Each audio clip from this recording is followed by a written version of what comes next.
Hello everyone, welcome to What If Naruto Was in Yu-Gi-Oh! Part 1.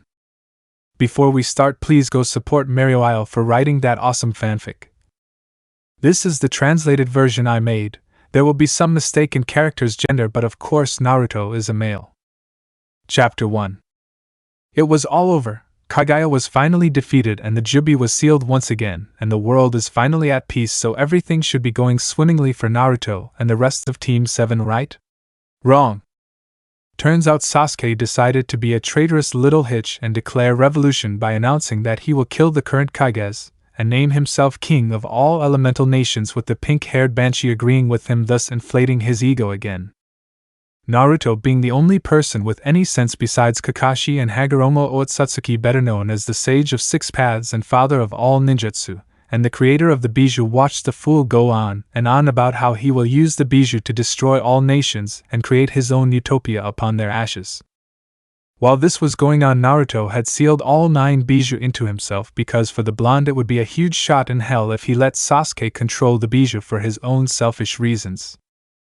Also, while Sasuke was preaching about his greatness and Sakura was stroking his ego, Hagoromo took Madara's eyes and implanted them into Naruto, and thanks to the Bijou and his Uzumaki healing faction, they were good to go.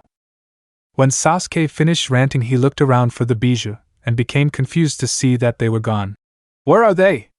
Where are my weapons for conquest?" he asked the fangirl, only for her to point at the group of 3 consisting of Naruto, Kakashi, and an ethereal Hagoromo. Sasuke then marched towards them. "Where are my weapons?" He only asked Hagoromo to look at the reincarnation of Indra in disgust, Kakashi to look at his former students as if they had finally lost their minds, and Naruto to cover him with a Tsunade-style Bijou chakra-infused punch that sent the delirious fool into one of the many giant roots that the Shinjuku left behind after Naruto literally chopped down that tree with a Senpo, Yotan Rasen Shuriken, Sage Art, Lava-style Rasen Shuriken, courtesy of Naruto and the Yambi Son Goku. Sakura decided to interject. "Naruto, Baka, why did you do that to?" She yelled, only to find sand swirling around her and Naruto with his hand pointed at Sakura in a Gaara-like manner. "I guess I was wrong, so I'm about to do what I should have done a long time ago, and I feel like it's long overdue," she said as she held her hand out. "Shikaku, are you ready to kill a fan?" she asked, one-tailed, only to get an affirmative answer. "Sure, kid, and after seeing your memories, we all believe that this punishment is long overdue," the Ichibi said, with the others nodding their heads. "Alright then, Jitan, Sabakakyu, magnetic style, sand binding coffin." Kakashi and Hagoromo stood and watched. Sakura was now scared. "Nah, Naruto, you can't do this to me, I'm your Sakura-chan," she argued, only for sand to cover her mouth. Naruto then looked at her with indifferent eyes. "No more," was all he said as he clenched his outstretched hand into a fist. "Sabaka Soso, and I don't know if I spelled that right, sand burial," was all he said. As the sand covered Sakura, she imploded with blood and sand going everywhere, ending the fangirl's lives and sending her soul straight to hell, and only one word to describe this scene: brutal. Naruto then summoned an entire horde of shadow clones in order to collect the 7 blades of mist, the 4 sages' treasure artifacts, Orochimaru's Kusanagi no Tsurugi, and all the scrolls of all ninjutsu, taijutsu, genjutsu, fuinjutsu, kenjutsu, and anything important from his ancestral home of Uzumaki no Sato, and finally from his parents' estate, and sealed them into a large sealing scroll, and when done collecting used the Kamui, God's authority, to send the requested targets to his own personal dimension thanks to his implanted Sharingan and the knowledge of how to use it. Thanks again to Hagoromo, or use the Banbutsu Sozo, creation of all things, technique to create a large bird to transport it, because he had a feeling his time here in the elemental nations was almost coming to an end, and foreshadowing. While this was happening, Sasuke, using his Susanoo, finally freed himself from the route that Naruto sent him through. "That clanless loser will pay," he said as he launched himself into the air, activated his full Susanoo, and fired like a rocket at his target with delusions of grandeur. It's been about 30 minutes since Naruto gave his orders to his clone army. Naruto sensed that all the clones had completed their tasks and sent the items to his personal dimension through Kamui instead of using Banbutsu Sozo. Naruto then summoned 10 million shadow clones and ordered them to go to the world of Kamui and learn everything in those scrolls and dispel 100 at a time. The clone army then disappeared into a sea of vortexes to begin learning the contents of the scroll. The blonde then sensed Sasuke approaching him with every intention of killing him, so he gave a deep sigh before looking at his sensei and ancestor. "Thank you for everything, whatever happens. Let it be known that I was the one who stopped evil in its tracks." The fight between Naruto and Sasuke is pretty much the same as it was in chapters 695 to 698 of the Naruto manga, with only a few key differences like without the bijou. Sasuke's perfect Susanoo wasn't enhanced with all the nine-tailed beast chakra, but since Naruto has his own pair of Sharingan, he has his own version of perfect Susanoo, and this enhanced it with bijou chakra that looked like an armored kyuubi. The fight has reached its climax where it all started with both of them literally out of chakra and were charging up their ultimate attacks. Sasuke and Amaterasu infused Chidori and Naruto a Bijudama Rasengan.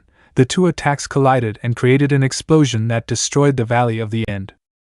The sheer force of their attacks tore a hole through the fabric of space and time, sucking Naruto in and closing in on Sasuke only for him to land in the river below, leading to a waterfall and a pile of jagged rocks, and no chakra to save his life. And losing a lot of blood. You can guess what happens next. Meanwhile, in the dimensional rift, while Naruto was unconscious, the bijou were working overtime just to keep their host from being ripped apart. And so they came up with a solution to keep their host alive, and that was to fuse and become the new Jubi. With their power, not only will they save their friend, but will grant him the power to become something more. So the bijou fused, and from the light of their fusion, a giant golden wolf with 10 tails emerged and pumped its chakra into the boy, keeping him alive as he sailed through the rift towards his new adventure. In the kingdom of duelists, or in the mansion of Pegasus. On a remote island, there is a large castle that is home to Duel Monsters creator Maximilian Pegasus.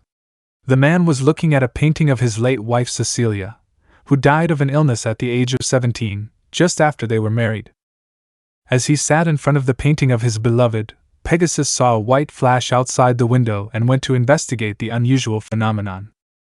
At the same time, Yugi Muto, also known as the King of Games, was updating his deck when he noticed the Egyptian god cards starting to glow as if something was calling to them. They then did something that surprised Yugi. They flew out the open window toward their intended destination, but not before explaining to the young duelist that they will be with the one who bears Kami's light. Back with Pegasus. Pegasus had gone to see what that flash of light was, and what he saw shocked him. What he found was a small boy, about 7 years old, who looked injured. He quickly ran to the blonde youth's aid and brought him inside his house, where he and his servants treated the boy for any injuries. After several hours, the boy was cleaned up. Pegasus began to wonder who this mysterious child was and where he came from. Then he remembered the flash of light from earlier, making the assumption that the boy was from another world or dimension plausible. Then he noticed the boy beginning to stir, thus waking up. 10 years later, a 17-year-old man is sitting in a limo with his father, who adopted him 10 years ago after he appeared in the man's yard.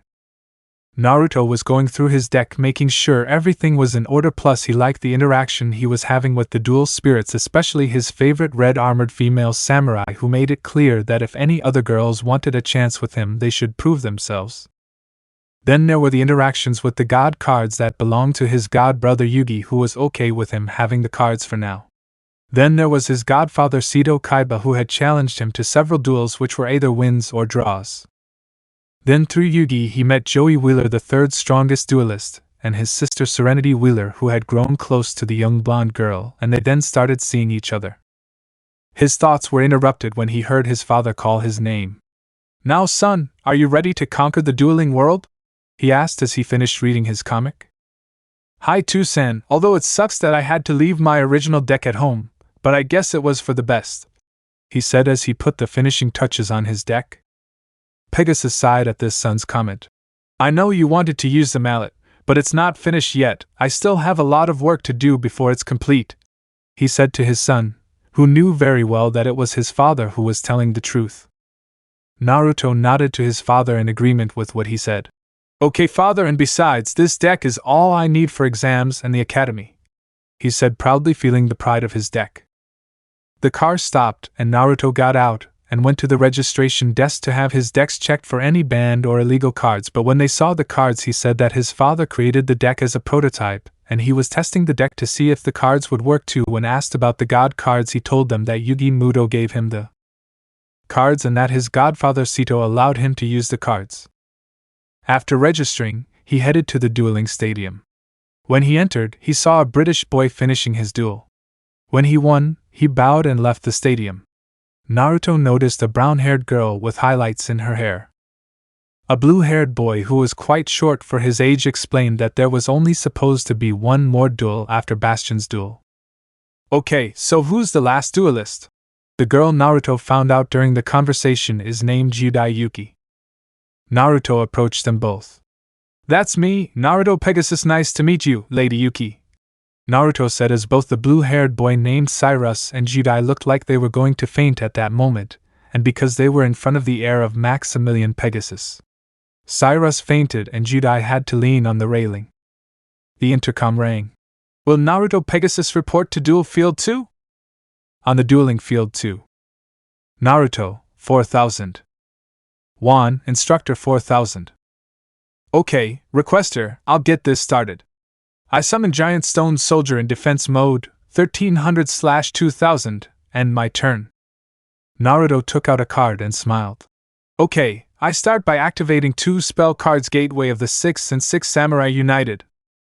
Then since I have no monsters on my side of the field I can special summon Elder of the 6 Samurai, 400/0, to the field in attack mode and activate the spell called Asceticism of the 6 Samurai and special summon a 6 Samurai monster whose attack is equal to the one I currently have on the field. So I special summon Kagemusha of the 6 Samurai, 400/1800, then I activate the effect of 6 Samurai United since I summon 2 6 Samurai monsters. I can send this card to the graveyard and draw 2 new cards. He said as he sent the spell card to the graveyard and drew 2 new cards. I now activate 2 spell cards, Army Reinforcement, which allows me to search my deck for any level 4 or lower warrior monsters and add them to my hand, and Shuren's Smoke Signal, which allows me to add a 6 Samurai monster to my hand as long as its level is 3 or lower, he said as he searched his deck. At this, everyone was amazed by the deck's swarming capabilities.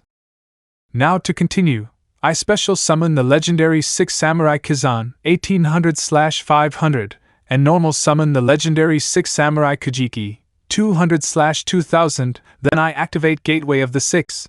By removing 4 Bushido counters I can add a 6 Samurai monster from my deck or graveyard to my hand, he said as he searched his deck and found what he was looking for. I now special summon the Grandmaster of the 6 Samurai, 2100/800, in attack mode, he said, summoning his 5th monster on turn 1. Everyone was amazed at how quickly this new deck could invade the field, even the instructor was scared at how quickly this kid had filled his field. Naruto then took a deep breath and continued. I am now about to showcase a new gameplay mechanic that my father hopes to bring to dueling monsters.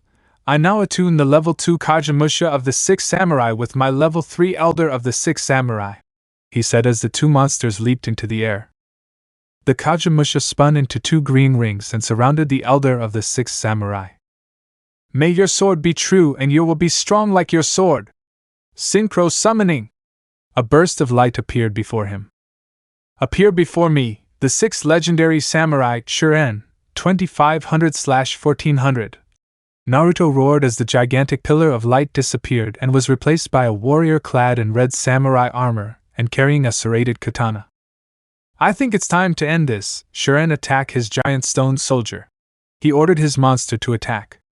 Then, the monster shoots the stone giant and cuts it in half.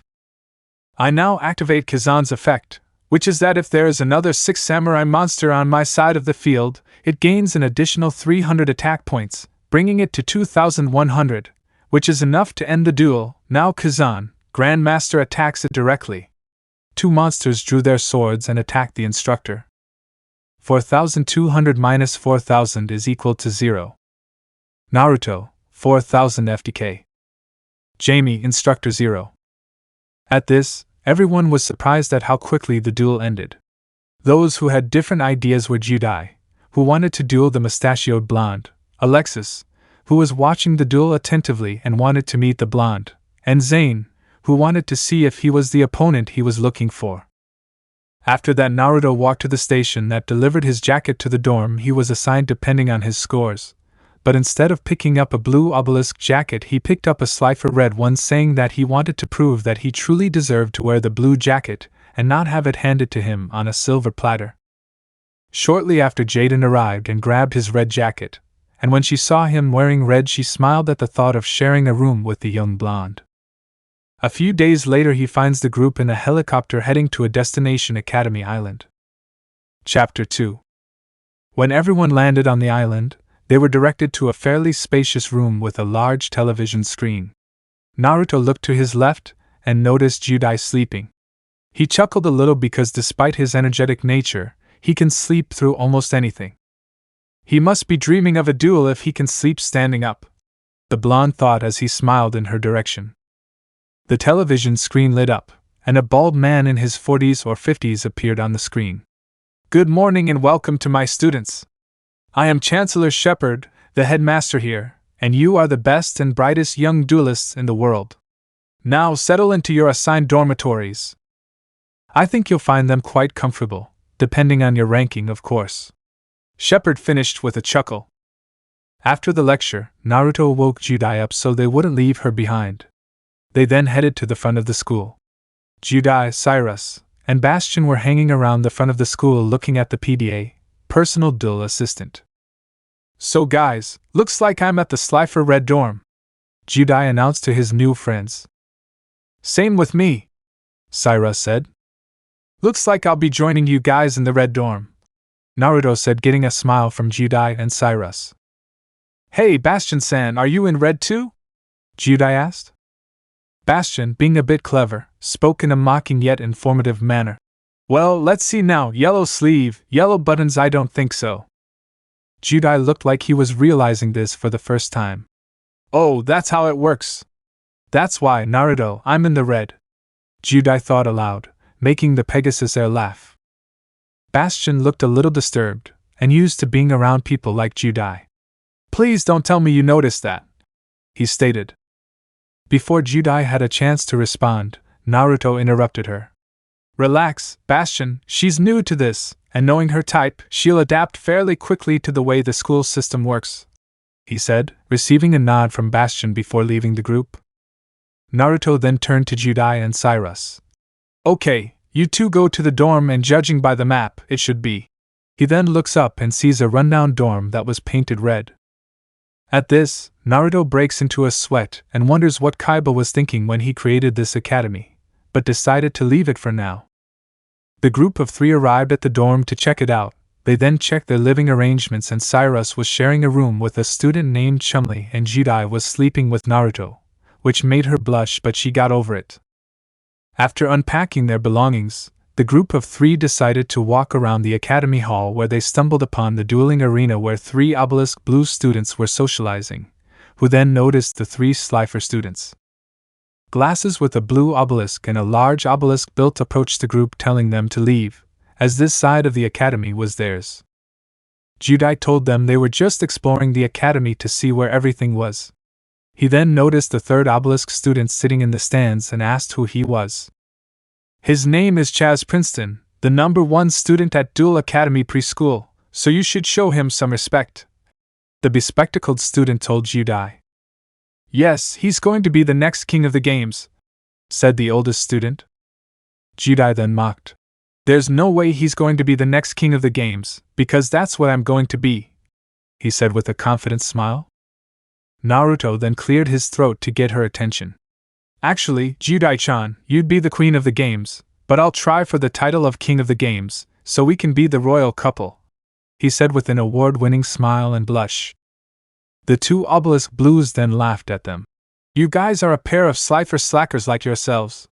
That'll be the day," said the 4-eyed teen. "Will you shut up?" said the spiky black-haired boy as he looked at them. "Well, if it isn't the girl who defeated Dr. Growler and his rare card and the heir of Pegasus," he said with a sarcastic comment. Naruto looked at Judai. "Really, that's quite impressive, Judai-chan.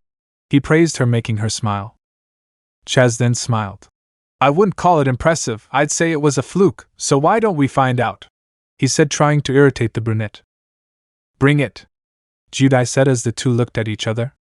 Naruto was about to intervene when suddenly a new student entered the arena, and it was a girl. Naruto assumes she is Obelisk, after all the girls in this academy are automatically Obelisk blue with the exception of Judai. Naruto looks closely and recognizes the girl. Chaz, what are you doing? The blonde girl said. Chaz looks at the girl with a smile on his face. Alexis, are you going to watch me defeat this loser Slifer? Chaz said. No, I'm here to tell you that the Obelisk welcome dinner is in 15 minutes, he says, causing Chaz and his friends to leave the arena. You three should leave now so you can make it to Slifer's welcome party on time, Alexis told the Slifer group. Thank you, miss? Naruto asked. Rhodes, Alexis Rhodes, she replied. All right, Ms. Rhodes, thanks for reminding us about the welcome back dinner. Judai, Cyrus, let's go, she said as she led the other Slifer students back to their dorm. Later that night, after the welcome party, Jaden, Naruto, and everyone else were relaxing in Naruto and Judai's room. Cyrus introduced Chumli to Naruto and Judai, and they quickly became friends. Man, I'm already full from all those fried shrimp, Judai said. Naruto was readjusting his mallet for future use, Cyrus was making tea, and Chumli went back to his dorm to sleep. Here you go, Naruto, Cyrus said as he handed him the tea. Naruto thanked Cyrus and accepted the tea. Cyrus gave Judai his tea and went to give Chumli some tea as he left the room. Moments later, Judai's PDA rang. He then opened it and saw an incoming voicemail, and it revealed a video of Chaz. Don't think you're out of the woods, slacker. Tonight at midnight we'll duel in the duel arena. The winners get the loser's best card. Man, that guy really wants to beat you, Judai, Cyrus said as he walked into the room, and Judai had a smile on his face. I'm so in. Come on, Sai, Judai said as he moved from his seat and grabbed his mallet and dual disc. You know the arena is off limits at this hour, right? If campus security saw you two, then you're both in big trouble, Naruto explained the two. Judai and Cyrus look at him with wide eyes at what they just heard now. Really? Judai asked, and Naruto just raised an eyebrow. Do you think I'd lie to you, Judai-chan? Naruto asked, and Judai just pouted at him. Despite knowing him for only a day, he knew Naruto was right. The blonde would never lie to him. That, and I read the rulebook, he said, pulling out a pamphlet that read Duel Academy rules and regulations. This made Judai and Cyrus' sweat drop. It's not funny, Naruto-san, Judai said with a pout. This made Naruto laugh a little. But I want to duel with him. Judai groaned, and Naruto just rolled his eyes and sighed because, knowing her personality, he would go even if he had her chained to a post. Okay, I'll help you guys, Naruto said, and Judai's eyes lit up like a child while Cyrus looked at him confused. How are you going to do that, Naruto? Cyrus asked, and Naruto just raised an eyebrow until he realized he forgot to tell them something. I forgot to mention something about myself, didn't I? Well, I may not know you two very well, but I can trust you with this, Naruto said as the two Slifer students continued to look confused. Well, Cyrus, to answer your question, I'm what you call a psychic duelist. I can bring any duel monster to life, Naruto explained as Judai and Cyrus's eyes widened in shock upon hearing this. That's great, Naruto-san, Judai said with stars in his eyes. Really? I thought psychic duelists were sent to some academy to help them control their power, so why are you here? Cyrus asked, and Naruto drew a card from his deck and revealed it to be the legendary 6th Samurai Mizuho card. Well, to answer your question, Cyrus, it's because I prefer to learn to control my abilities on my own terms, and me and Toussaint don't trust the head of the Psychic Academy. He gives her the creeps, he said, remembering when Sayer came to Pegasus trying to take his son to his academy. Thankfully, his father put a stop to that and threatened Sayer that if he or anyone from his institute came near his son, he would be forced to take serious measures to ensure Naruto's safety. Come out, Mizuho, Naruto said, and then the card glowed for a few seconds, and suddenly a woman with long black hair, dressed in red samurai armor, and carrying a pair of two halves of a chakram appeared behind the blonde. "Whoa, she's beautiful!" Cyrus cried out in awe as he saw the monster in front of him. Mizuho then wrapped her arms around Naruto's neck in a passionate manner. "It's alright, Cyrus, she won't hurt you, though if you were a girl who wanted a relationship with me you'd have to go through her," said Naruto. At this, Mizuho then turned to Judai, and the two looked at each other, sizing each other up. She then steps back and nods to her duelist as if saying she approves. "Look, there's nothing to fear," Naruto said, and Cyrus nodded at him. Mizuho then went back to her card and Naruto put away his deck. "Let's go now! I want a Chaz duel now," Judai said, and the two Slifers nodded at her. When they left, they went to Chumli's room. "Hey Chumli, do you want to come?" Cyrus asked. "No, thanks," Chumli said in a grumpy tone. Cyrus looked at Naruto, and he just shrugged. The trio left the dorm and headed to the arena. In the arena, the trio arrived at the arena and Jaden was ready for the duel. "I still think it's a bad idea," Cyrus said, and Judai just shrugged. "Hey, when someone challenges you to a duel, you accept it even though he's a grade-A idiot," Judai said as the trio finally arrived at the arena and saw Chaz and the lackey waiting there. Chaz watches as Judai walks to the other side of the field. "You showed up after all." Judai just smiled at him. "You know I never back down from a challenge, even if it's from a scumbag like you," Judai said as he activated his duel disc. "Just get your best card ready." "Hitch," Chaz said as he activated his duel disc as well. "I hope you do too." "Idiot," Judai said. "Duel." Chazo, 4000. Judai, 4000. "I'll start," Chaz said, then draws a card. "I defense summon reborn zombie, 1000/1600. A zombie monster appeared in Chaz's zone.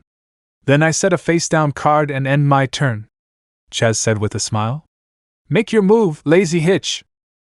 "My jerk move, draw," Judai said and looked at his hand. "I play polymerization and fuse elemental hero Burstinatrix and Avian to summon elemental hero Flame Wingman.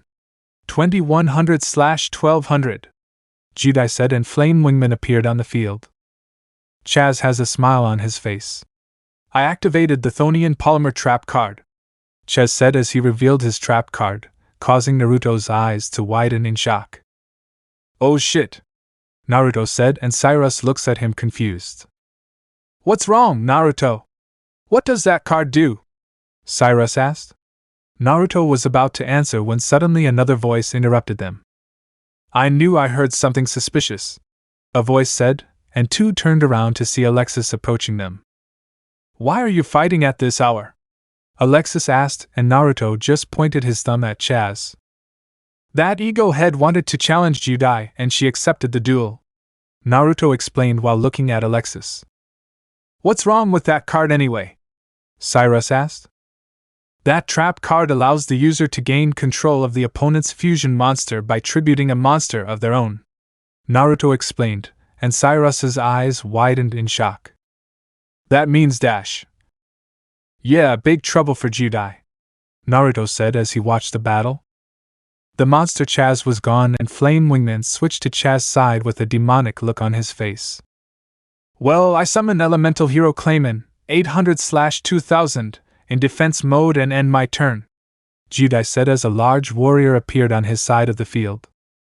"My turn, lazy hitch," Chaz said as he drew his card. "I summon Thonian Soldier, 1200/1400, in attack position." A black armored soldier appeared on the field. "I now attack with Flame Wingman." Flame Wingman's body was covered in fire, and he charged at Clayman and destroyed him. Now, Flame Wingman's effects activated. When a monster is destroyed, the monster's ATK points will inflict your HP. Chazo, 4000. Judai, 3200. "Now, attack directly with the Thonian Soldier," Chaz shouted, and the Thonian Soldier slashed at Judai. Chazo, 4000. Judai, 2000. "Then I end up with one face down." "Your move, slacker hitch," Chaz mocked Judai. Naruto glared at Chaz for insulting her. "This guy is getting on my nerves," Naruto as he began to leak killing intent towards Chaz. "Cece, calm down, Naruto," Cyrus said as he tried to calm the blonde. Naruto listened to Cyrus's request and took a deep breath to calm himself. "My move," Judai said as he drew his card. "I summon Elemental Hero Sparkman, 1600/1200, in attack mode." A blue and yellow warrior appeared on the field. "Sparkman, attack the Thonian soldier!" Judai ordered, and Sparkman launched a thunder attack from the palm of his hand and destroyed the monster. Chaz 3600. Judai 2000. "Well done, Slacker Hitch. You activated my monster's effect. When it's destroyed, the damage I took in life points from that battle returns to you," Chaz said with a smile on his face. Chaz 3600. Judai 1600. "Man, this is bad," Cyrus said. "The battle doesn't end until one of them reaches 0, Naruto said. "Bad? She's in a bad situation, you know," Alexis said, and Naruto turned his attention to her. "But in a duel, there's always a card that can turn things around. No matter how bad the situation is, you mustn't give up," Naruto told Alexis before turning his attention back to the duel. "Okay, I'll place a card face down and end my turn," Judai said. "This is the finale, Slacker Hitch," Chaz said as he drew his card. "Flame Wingman attack!" "I activate the Mirror Gate trap card," Judai said as he revealed his trap card. Chaz's eyes widened in shock when he saw this, while Naruto had a smile on his face. "This card causes our monster to switch places, which means Flame Wingman is back by my side," Judai explained. Sparkman and Flame Wingman switch places and the two collide with each other, and Flame Wingman destroys Sparkman. Chaz 3100. Judai 1600. "You know the drill, ass whip. When Flame Wingman destroys a monster, you take damage equal to the ATK point that monster was destroyed with," Judai said, and Chaz was struck by lightning. Chazo 1500. Judai 1600. "You'll pay for that, Hitch," Chaz said, and took one of the cards in his hands. "I play the Thonian Blast card. This card activates when my monster is destroyed. I can destroy one of your monsters and then you take damage equal to half of its ATK power," Chaz explained. Flame Wingman is destroyed on the field. Chazo 1500. Judai 550. "Now use the trap card Call of the Haunted to bring out a monster from the graveyard and I will summon Thonian Soldier." The Thonian Soldier appeared once again. "Don't worry, he won't be there for long. I sacrifice him to summon Mephis the Infernal General, 1800/1700, to the field," Chaz said, and Thonian Soldier disappeared in a speck of light and was created into a black armored man with a giant axe in his hand and was sitting on a horse. "You're dead, Slacker Hitch. It's my next turn," Chaz mocked as he burst out laughing. "The duel doesn't end until the life points reach 0. My play ties," Judai said as he drew his card. His eyes widened in shock and a smile appeared on his face. "All right. Now I dash." "Guys! The campus security guards are coming!" Alexis yelled, and Judai is in shock and looks at Naruto. "Naruto, do it!" Judai said, and Naruto nodded and took out his card. "Go Mizuho!" Naruto said, and the card flashed with a bright light that blinded everyone. After the light went away, everyone opened their eyes and saw the 6th legendary samurai, Mizuho, appeared before them. "What the hell?" Chaz said with a look of astonishment on his face. "Mizuho, can you scare the guards?" Naruto asked, and Mizuho nodded and flew towards the exit of the duel arena. Soon they could hear screams coming from the guards. "Samurai warrior dead! Save me!" Everyone's eyes widened in shock as they heard the guards' screams. "Wow, that makes me fear women even more if she can scare them," Cyrus said. "Same," Alexis said. "Now let's finish the duel," Judai said, and everyone went back to dueling. "You know, Chaz, you said I'm done, right?" Judai asked, and Chaz just scoffed at him. "That's right, Slacker Hitch. You don't have any more monsters and my monster can do piercing damage, so any monster you have there. It won't help, Chaz said arrogantly. I'll have to disagree with you on that, Judai said with a smile. I played the spell card. Monster Reborn. What? Chaz screamed in shock. And I'd bring back elemental hero Flame Wingman, Judai said, and Flame Wingman appeared on the field once again. Now destroy this asshole monster. Sky Diving Scorch! Flame Wingman's body was covered in flames and he leaps into the air and dives towards the Chaz monster. An explosion was created when the impact occurred. Chazo, 1200. Judai, 550. Thanks to my Flame Wingman special effect you're finished, Judai said. Chaz 0. Judai, 550. That's a game, Judai said as he struck his signature pose. Chaz looked up at her. You're just a lucky hitch, that's all. Chaz yelled at Judai and she just shrugged. Luck or not, I win the duel, but I won't accept your card. However, if you want to duel me again, I'll be more than happy to accept, Judai said with a smile on his face. Chaz stood up and left the arena in a bad mood with his lackey following him. Now let's get out of here, Alexis said, and everyone nodded and left the arena. Outside the arena. Man, that was a sweet duel, Judai said with a smile on his face. Yeah, I thought you were going to lose. But you won, Cyrus said happily. Then, suddenly, they heard noises. They turned to where it was coming from and saw Mizuho approaching them. Mizuho, Naruto said as he approached the Lady of the Six Samurai. Thank you, Mizuho-san, I have a favor for you, Judai said. Don't think about it, I only did it because my master asked me to, Mizuho said in a serious tone as she disappeared into small particles of light. Naruto then sighed. Don't let what she says get to you, she takes her job very seriously, but she means well, he said. How did Naruto bring Mizuho to life? Alexis asked. Judai looks at Naruto and sees the blonde just sigh and nod before turning back to Alexis. Well, Naruto-kun is a psychic duelist. He has the ability to materialize any dual monster into life, Jaden explained, causing Alexis's eyes to widen in shock. Naruto then started heading to the Red Dorm, with Judai and Cyrus running to catch up. Alexis then smiled at the blonde. I'm sure things are about to get better around here with him, she thought, before heading to her bedroom. Duel. Moments after Chaz left the building, he and his minions decided to hide in the bushes near the entrance. They wanted to see how the blonde Slifer could summon a monster without the aid of a dual disc. They assumed it was a Millennium item or a psychic duelist. If it was a Millennium item, then they would attack him and steal it, because in their mind no lazy Slifer should have something meant for a blue obelisk, and if it was the other, if he is a psychic duelist, then selling it to Sayer would make them richer, since Sayer offered a reward for the whereabouts of all psychic duelists.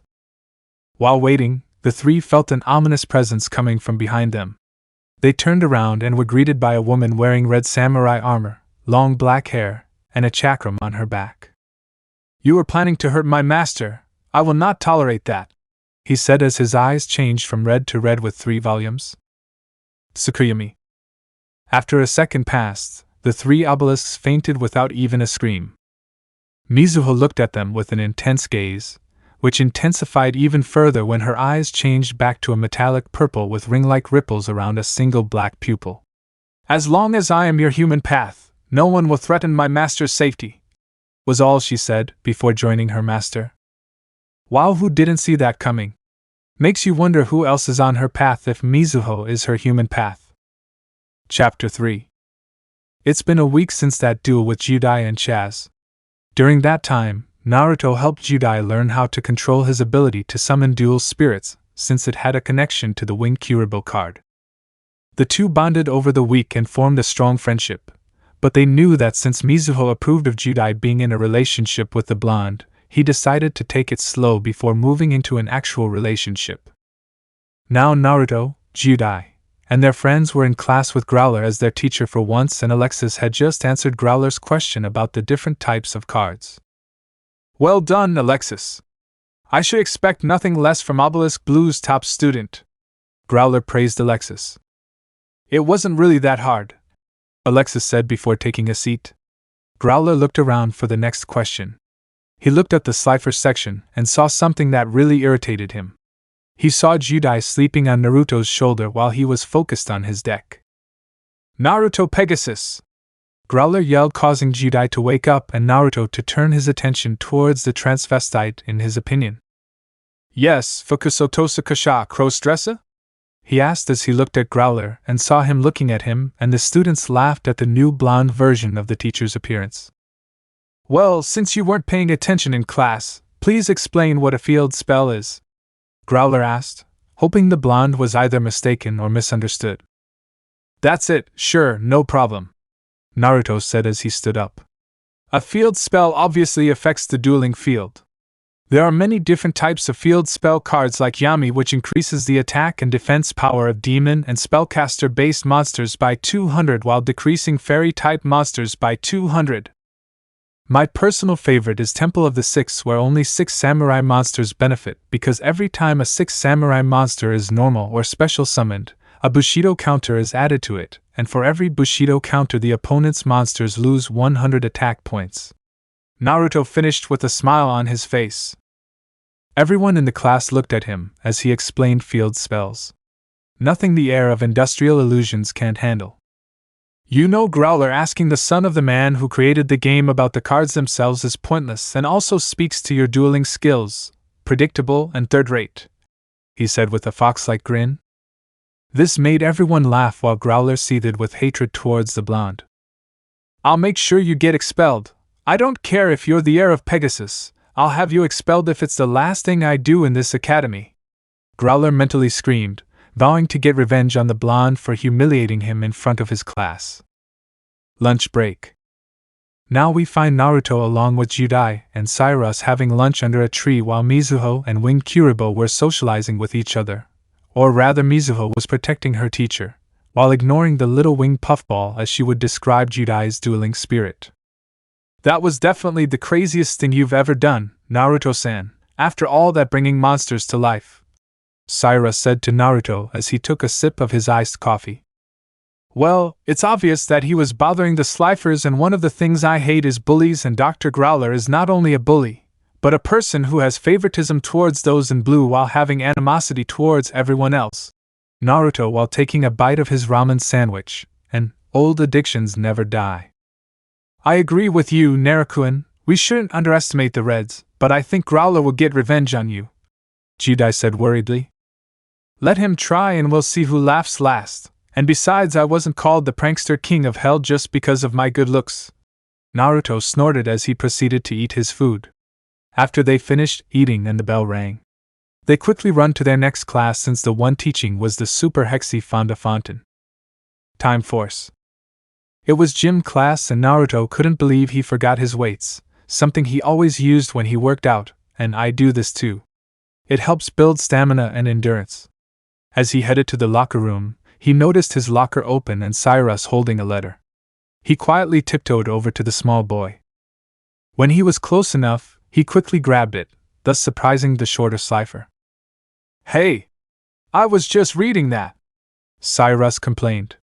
Naruto simply ignored him, or rather held him in place with one hand as he began reading the letter. When he finished, he frowned at this.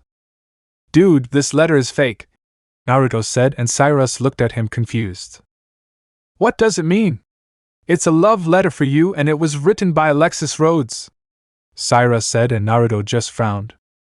Cyrus, I haven't talked to her since the whole Chaz thing a week ago, and look at the time and place of the meeting, Naruto said as he pointed to the location on the letter. This is the location of the girls' dorm, and the rules state that the penalty for any boy caught searching the girls' dorm, especially at night, is immediate expulsion, so this is obviously meant to lure me into a trap, something Alexis wouldn't do, Naruto told Cyrus before handing the letter back. I'll see you later, Cyrus, and I'll also try not to do anything stupid. With that, Naruto left the locker room, leaving Cyrus to just hope that the brunette would take his word for it on the subject. Cyrus looks at the letter again. Sorry, Naruto-san, but I need to make sure of this, Cyrus thought. Time Force in the girls' dorm at night. Can you believe that, Naruto guy? A woman asked while soaking in a hot tub. I know, said a different girl also bathing in the hot tub. That was totally rude the way he spoke to Dr. Growler. She turned to the third person bathing in the hot tub and asked, Don't you agree, Alexis? Well, I mean, Growler got what he deserved, and besides, I think it was cool the way he humiliated Growler in class, Alexis said dreamily. Mindy and Jasmine looked at her confused. What do you mean by that? Jasmine asked, and before they heard a scream from outside. It's a boy! A girl shouted from outside the bathhouse. Mindy, Jasmine, and Alexis quickly grabbed some towels and wrapped them around their bodies before running outside. When Alexis saw who the boy was who had been caught and tied up by the girls, she was shocked and temporarily speechless. What are you doing here, Cyrus? Mindy demanded an answer. I came to ask Alexis a question, Cyrus said in a distressed tone as he closed his eyes. I didn't know the blue girls' dorm at the obelisk had baths at this hour, I swear. Leave it to me, Jazz and Mindy, Alexis said. The other girls were about to complain, but stopped and ran off at Alexis's cold stare. Follow us. Cyrus walked until he stopped in front of a door. Alexis, Jasmine, and Mindy entered individually, and then came back out fully clothed. Now, what did you want to ask me? Well, I saw this letter in Naruto's locker, and it was addressed to him with your name on it, Cyrus explained as he handed the letter to Alexis. He then asked, So why were you looking in his locker? Cyrus then blushed in embarrassment. Well, I kind of forgot which one was my locker, so I looked through the other lockers to see which one was mine. That's how I found the letter, he said, looking away from her. Alexis then takes the letter and starts reading it. It wasn't me. I've never sent him a letter, and this isn't even my handwriting, Alexis said, and Cyrus let out a sigh. So what Naruto said was true. I should have listened to him, but I let this go against my better judgment, Cyrus said, letting out a sigh. But you're still in trouble, you know? Alexis said, and Cyrus's eyes widened in shock. What do you mean? Cyrus asked. You still trespassed in the girls' dorm, which is a major offense, Mindy said with a smile. Cyrus had a look of horror on his face. But that means dash. Cyrus didn't finish because he was too scared of what would come out of his mouth, and the girls nodded in confirmation. Cyrus hung his head in defeat upon hearing this, and suddenly Alexis had an idea. I think I have a way to save you from your trouble, Cyrus, Alexis said with a smile, and everyone looked at her in confusion. What do you mean by that, Alexis? Jasmine asked, and Alexis has a smile on her face. Now I have the chance to duel with the son of Maximilian Pegasus, he said, making everyone's eyes widen. Time Force. Naruto was working on his deck as he always did, when Jidai came through the door panting. Jidai, where's the fire? Naruto asked, seeing the worried look on his roommates' faces. Naruto Kyuan, Cyrus is in trouble. Oh no, please don't let it be what I think it is, he thought to himself as he packed up his deck and grabbed his dual disc. Time Force. Naruto and Jidai were heading to the girls' dormitory by boat. Naruto let out a frustrated sigh. That little idiot, I told him it was a trap and he didn't listen to me, and now I feel like Mario is going to save Peach, only I'm not wearing a red and blue plumber's uniform. Bowser is a woman and Peach is a blue-haired dwarf, Naruto complained, and Jidai looked at him confused. What the hell are you talking about, Naruto-kun? Jidai asked. Cyrus found a letter in my locker, and I was able to see it. I told Cyrus it was a trap, but it seems he wanted to make sure of it, Naruto said, and Jidai just nodded and continued pedaling towards the dorm. When they got to the girls' dorm, they saw Alexis waiting there with Mindy and Jasmine behind them with Cyrus tied up. So you finally arrived, and I see you brought Jidai, Alexis said. Naruto and Jidai get out of the boat and look at them with serious looks on their faces. We're here, so you'll release our friend now, Naruto said, knowing he had fallen for the letter trick beyond a doubt. Wait, your friend trespassed into the girls' dorm, which is a felony with immediate expulsion, Alexis said. And now you're trespassing too, which means you're in trouble like him.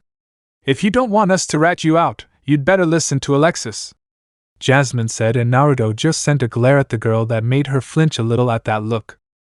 Though we're wondering why Judai is in a boys' dorm and not a girls' dorm since all the girls turn obelisk blue, Mindy said, receiving a raspberry from the brunette. I don't need to explain myself to you, Judai argued. So how are we going to solve this? Naruto asked, and Alexis smiled at them. A duel, you win, everyone goes free, but you lose. Not only will we report you all to the authorities, but Judai will be moved to the obelisk's blue dorm, Alexis said, and Judai groaned at her terms. Naruto-kun messed up. I don't want you to leave or be part of the snob brigade, she complained to her blonde roommate, causing the obelisk girls to glare at Judai's comment. Fine, was the only thing Naruto responded to Alexis's request for a duel. Time Force. After retrieving another boat, Naruto was on a boat with Judai and Cyrus, and on the other side was Alexis with Mindy and Jasmine. Duel! Naruto 4000. Alexis 4000. As my father said, ladies first, Naruto said. Okay, Alexis said as she drew her card. I summon Ital Cyber, 1200/1600, in attack mode. A red-haired dancer appeared on the field. Then I turn face down and end my turn. My move, draw, Naruto said as he drew his card. I'll start by activating Graceful Charity. I draw 3 and discard 2, he said as he did as the card said. Then I activate 2 spell cards, Gateway of the 6 and 6 Samurai United, and since I have no monsters while you have one, I special summon Elder of the 6 Samurai, 400/0, in attack mode and activate the spell card Asceticism of the 6 Samurai and special summon Kagemusha of the 6 Samurai, 400/1800, in attack mode, he said as he summoned his monster. Now I activate 6 Samurai United and send it to the graveyard and draw 2 cards. He did as the card said. He drew his cards and continued.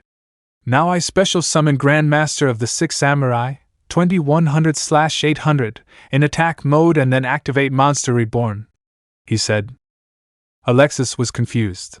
Wait, you need a target monster in the graveyard and I still have my Ital Cyber on the field, she said. Then Naruto chuckled. Who said I was targeting your graveyard? This surprised Alexis, and then she remembered Graceful Charity from before. So you purposely sent a monster to the graveyard? She asked. Naruto grinned. Bingo. Now get up Regine Pinnacle of Balance, 2400/2000. And OC Creature. Thanks Yuka Creature too. Then, from the graveyard came out a monster that looked like a certain Hyuga. Only she was wearing 6 samurai armor and used gauntlets that looked like lion heads, think miniature versions of the God of War 3 Ninian lion gauntlets. The new monster glared at its opponent with a stare that will scare even the toughest duelist. To continue, I attune my level 2 Kagemusha of the 6 Samurai with my level 3 Elder of the 6 Samurai and synchro summon, he said as the 2 monsters leaped into the air. Kagemusha spun into 2 green rings and surrounded the Elder of the 6 Samurai. May your sword be true and you will be strong like your sword. Synchro summoning! A burst of light appeared before him. Appear before me, the 6th legendary samurai, Shuren, 2500/1400. Naruto roared as the giant pillar of light disappeared and was replaced by a warrior clad in red samurai armor and wielding a serrated katana. The appearance of this monster sent chills down Alexis's spine because she had only seen the strength of this monster, but not what it can do. I think I'll finish this duel. Regine attacks his Ital Cyber with Twin Lion Barrage, he ordered, and his monster went into action to finish off his monster. Trap card activated. Double passe, Alexis said as the face-down card was revealed. This changes your attack to a direct attack and this causes my monster to attack you as well. Naruto then chuckled, making Alexis nervous. What's so funny? Naruto then looked at her. That would have worked if it wasn't for Shuren's special ability, he said as Shuren drew his sword and cut his trap card in half. Alexis was surprised. But how? Naruto then answered his question.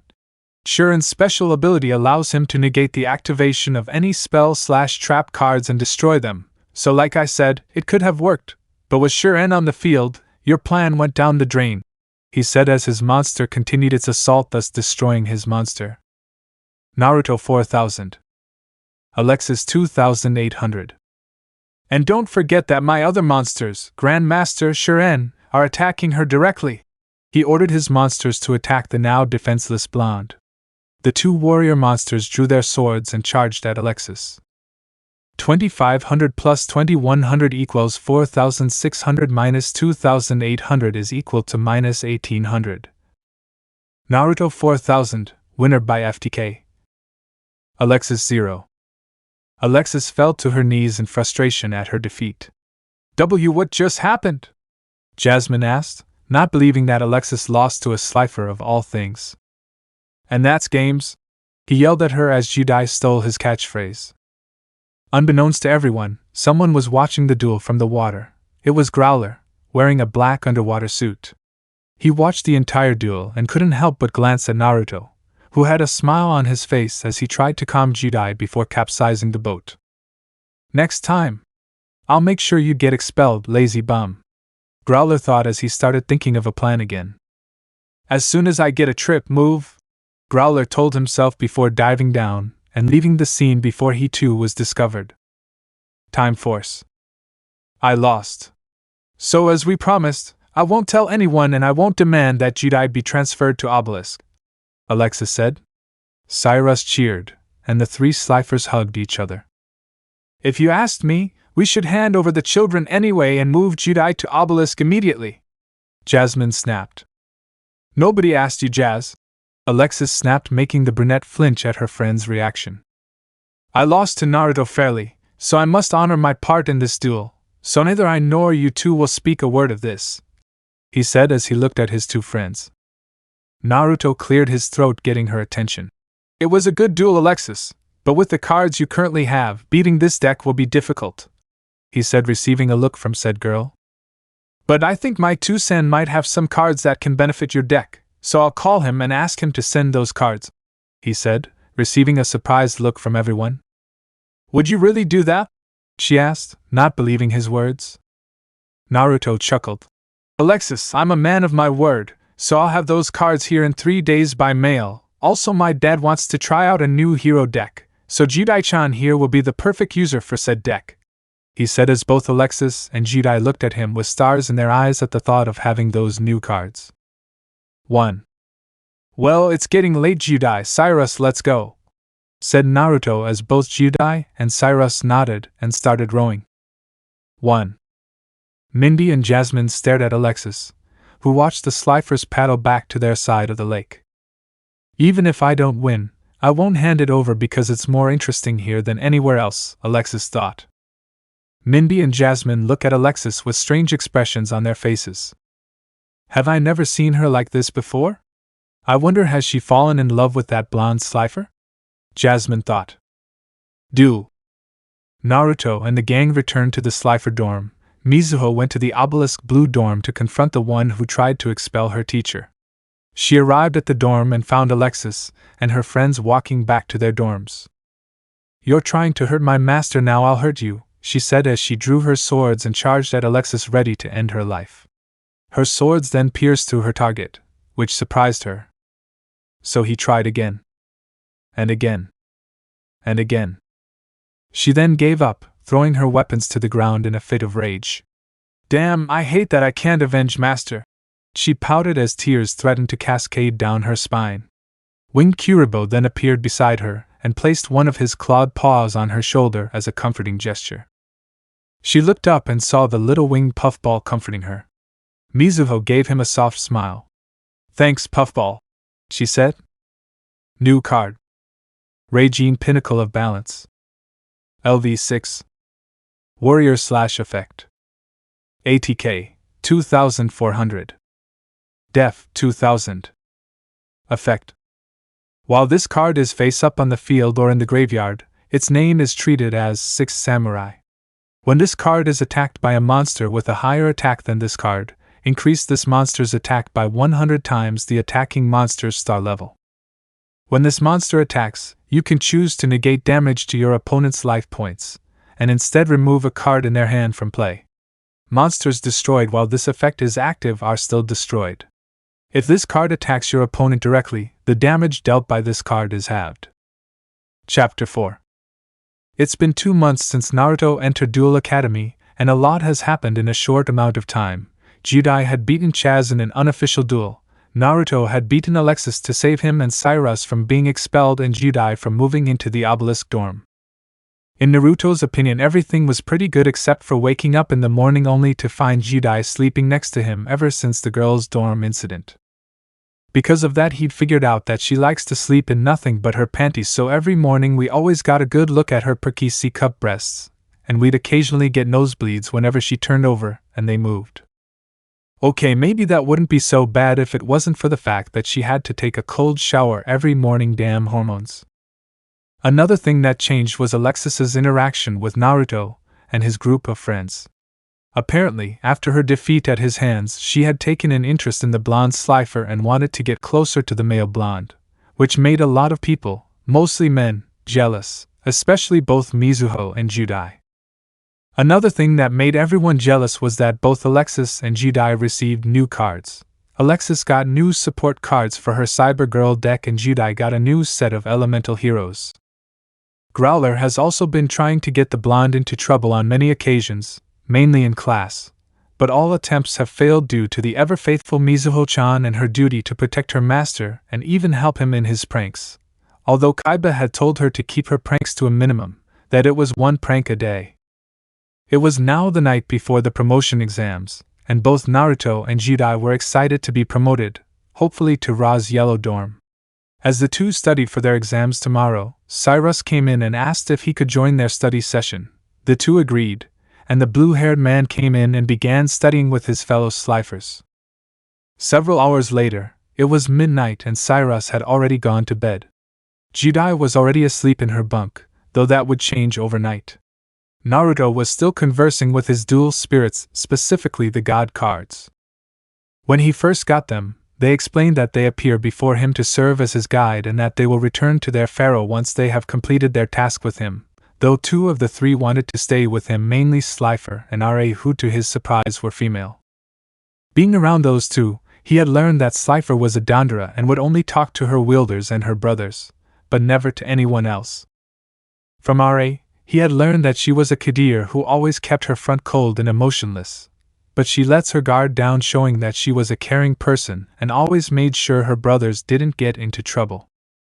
Obelisk, being the only male of the 3, always felt grouped when it came to his brothers, but he knew he had to grin and bear it until his task was complete and he could return to serving his pharaoh.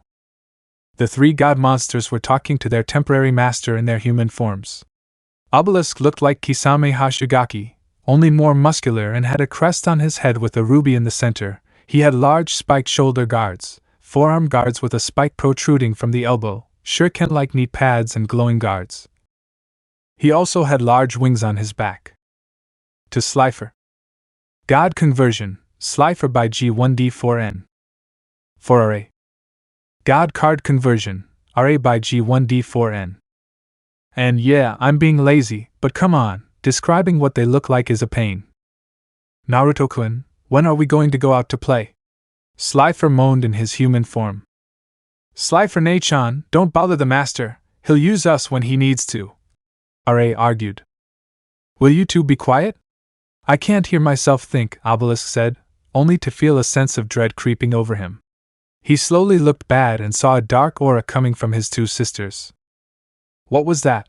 They both asked sweetly in unison. Obelisk then wanted any almighty deity to do in this situation. Run back to his card and hide like a little girl. Yes, even gods fear powerful goddesses, especially when they're outnumbered 2-1. Naruto's sweat dropped as he watched one of the most powerful cards in the entire game cower in fear, but even he would do the same, or keep his mouth shut to avoid being killed by the opposite hex. Don't worry, Sly-chan. If it comes to that, I'll summon you, he said, making her squeal with excitement at knowing she could be summoned tomorrow. Ra looked at his sister and slowly shook his head. Sister, you know there's no guarantee that you'll be the one summoned, the golden dragon said. I know, sis, but I really want to be played. I'm so bored sitting on the deck listening to those armored monsters talk about strategy all the time, Slifer said with her sister agreeing. Naruto then cleared his throat to get their attention. It's getting late, we can discuss it in the morning, okay? he said, making the two agree, and so they went to sleep. Day after. It's morning, and once again, Judai had snuck into his bed and snuggled up against him again, her head on his chest, her arms around his torso, and her legs wrapped around his. The only thing that bothered him about this was that she was a heavy sleeper. His brow twitched as his alarm clock went off and she was still wrapped around him. Normally he would use his substitution jutsu, but for some reason she was always glued to him, like she had a sixth sense while she slept. So he pulled the covers off with his one free hand, since his other hand was in a very dangerous place, and use your imagination, and revealed her panty-covered round plump ass. He warmed his hand up using some chakra and clout. Judai yelled as he woke up, let go of his roommate, and rubbed his stinky ass. Naruto got up and started getting dressed. That hurts bad, he yelled at the blonde as a blush began to appear on his face. If you had woken up when the alarm clock went off, then I wouldn't have to resort to the alternative, even though that blush on your face says otherwise, he argued. Judai blushed a deeper shade of red and then pouted. You didn't have to hit so hard. Naruto blushed a little at the double meaning behind his words. Anyway, get dressed, we're going to have breakfast and study a little before the exam, Naruto said. Judai nodded and began to dress even though Naruto was still in the room. Truth be told, Naruto had gotten so used to seeing her naked that it didn't affect him that much, although the morning sickness was a symptom of seeing those perky breasts moving as she breathed. After getting dressed, the two left their room and met up with Cyrus in the dining room where they ate and studied. Alexis joined their study group 15 minutes later. In the classroom. After the bell rang, the group left the cafeteria and headed to class. When they arrived, they noticed the exam proctor was a man with long, black hair, wearing white long sleeves, black pants, and black leather shoes. This man's name was Professor Banner, the head of Slifer Red Dorm, and he was holding a brown cat he named Pharaoh. Alright class. The first part of the test is a written exam. You have 40 minutes to finish it now starts, said Banner. Soon the students began the test, and so far many of the students were struggling to solve each problem, even the smartest ones. After 10 minutes have passed. Banner watches the students, and knew they were struggling, but he noticed that Naruto and Judai were asleep. Banner decided to approach them and wake them up. Naruto, Judai, he called out, and both students' eyes began to open, and they let out a yawn and stretched out their arms. Yo, teach, is the test over? Naruto asked, and everyone in the room looked at him like he was crazy, while Judai simply laughed at his roommate's comment. Banner just gave him a smile. Not yet, Naruto, but I believe you and Judai have finished the test. After all, a 100-item test is very difficult with very little time, and the same could be said for you, Judai, Banner said, and Naruto simply shrugged and gave him the paper while Judai did the same. Already done. After 5 minutes the test began, Naruto said as Judai gave a similar answer. This made everyone look at him in astonishment. That's not possible, one of the obelisk students shouted. Naruto and Judai simply ignored him and gave the paper to Banner. Banner simply accepted the papers and scanned them while double-checking the answer. He was surprised when they were done. Apparently, Judai's interaction with Naruto was a big help if this perfectly graded test she had turned in was any indication that her study habits were rubbing off on him. You two have enough points to advance to Obelisk Blue with this score. All you have to do now is pass the practical test now, Banner said, and this makes everyone look at him surprised, but Naruto did something that surprised them more. He laughed. Ha ha! That's good, Naruto said while laughing, and everyone looked at him as if he was crazy. After he finished laughing, he wipes a tear from his eyes and looks at Banner with a smile. I'm sorry, Professor Banner, but there's no way I'm joining Obelisk Blue. After all, they're just conceited kids who only use their money and influence to rise in the ranks. Only a few people in Obelisk Blue deserve my respect, but the rest of them are trash, Naruto said, and this made most of the Obelisk students glare at him. Slifer and Ra's students were completely speechless and shocked by the blonde's actions, while Banner and Alexis looked at him with interest. Naruto could feel the killing intent from most of the Obelisk students, which barely has any effect on him. You, Slifer Slacer! You must respect us! An obelisk student said, and Naruto turned to look at them. Another shouted, "As you're one to talk, you're the heir of Pegasus." "First of all, just because I'm the heir to industrial illusions means nothing if I can't earn the right to be the next CEO of the company by proving that I can do it on my own. That's why I decided to start at the bottom and work my way up. But after seeing what the majority of Obelisk Blue, both its students and staff, most of you make out that being Obelisk Blue is a bad thing to the rest of us, so I decided to never advance to Obelisk Blue since it's full of disrespectful and dishonorable punks. Also, for the record, respect is earned, not given, something I worked hard to earn, and not just from my father but from some of the strongest duelists in the world. If any of you want me to respect any of you, then prove it on the field. To me, ranking means nothing if you can't prove that you deserve it," said Naruto, and this hardened the glares of most of the obelisk students. "I'll be going now, Professor Banner," Naruto said. "I'm going too, Banner-sensei," said Judai, following his friend. "Of course, Naruto Judai, you two can go ahead and good luck on the practical exams," Banner said, while Judai and Naruto just nodded. As they went up, most of the obelisk students continued to stare at them, and don't even give them a second glance. Once Naruto and Judai left the room, Banner still notices that the students were still staring at the door where Naruto and Judai had left the room. He let out a fake cough which made the students come out of their thoughts and look at Banner. "You know there are only 20 minutes left to complete your test," Banner said, and this made everyone panic and start answering again. With Naruto and Judai, the two were sitting under the same tree they would be having lunch under. Naruto lay in the shade with his hands behind his head, while Judai sat next to him.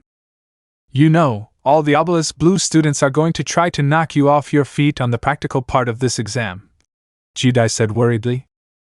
Naruto sneered. "Let them try. I'll show them what the power of hard work can really do." Judai sighed. "Stubborn as ever, Naruto-kun, if you keep doing this you'll make powerful enemies," he warned. Naruto sighed.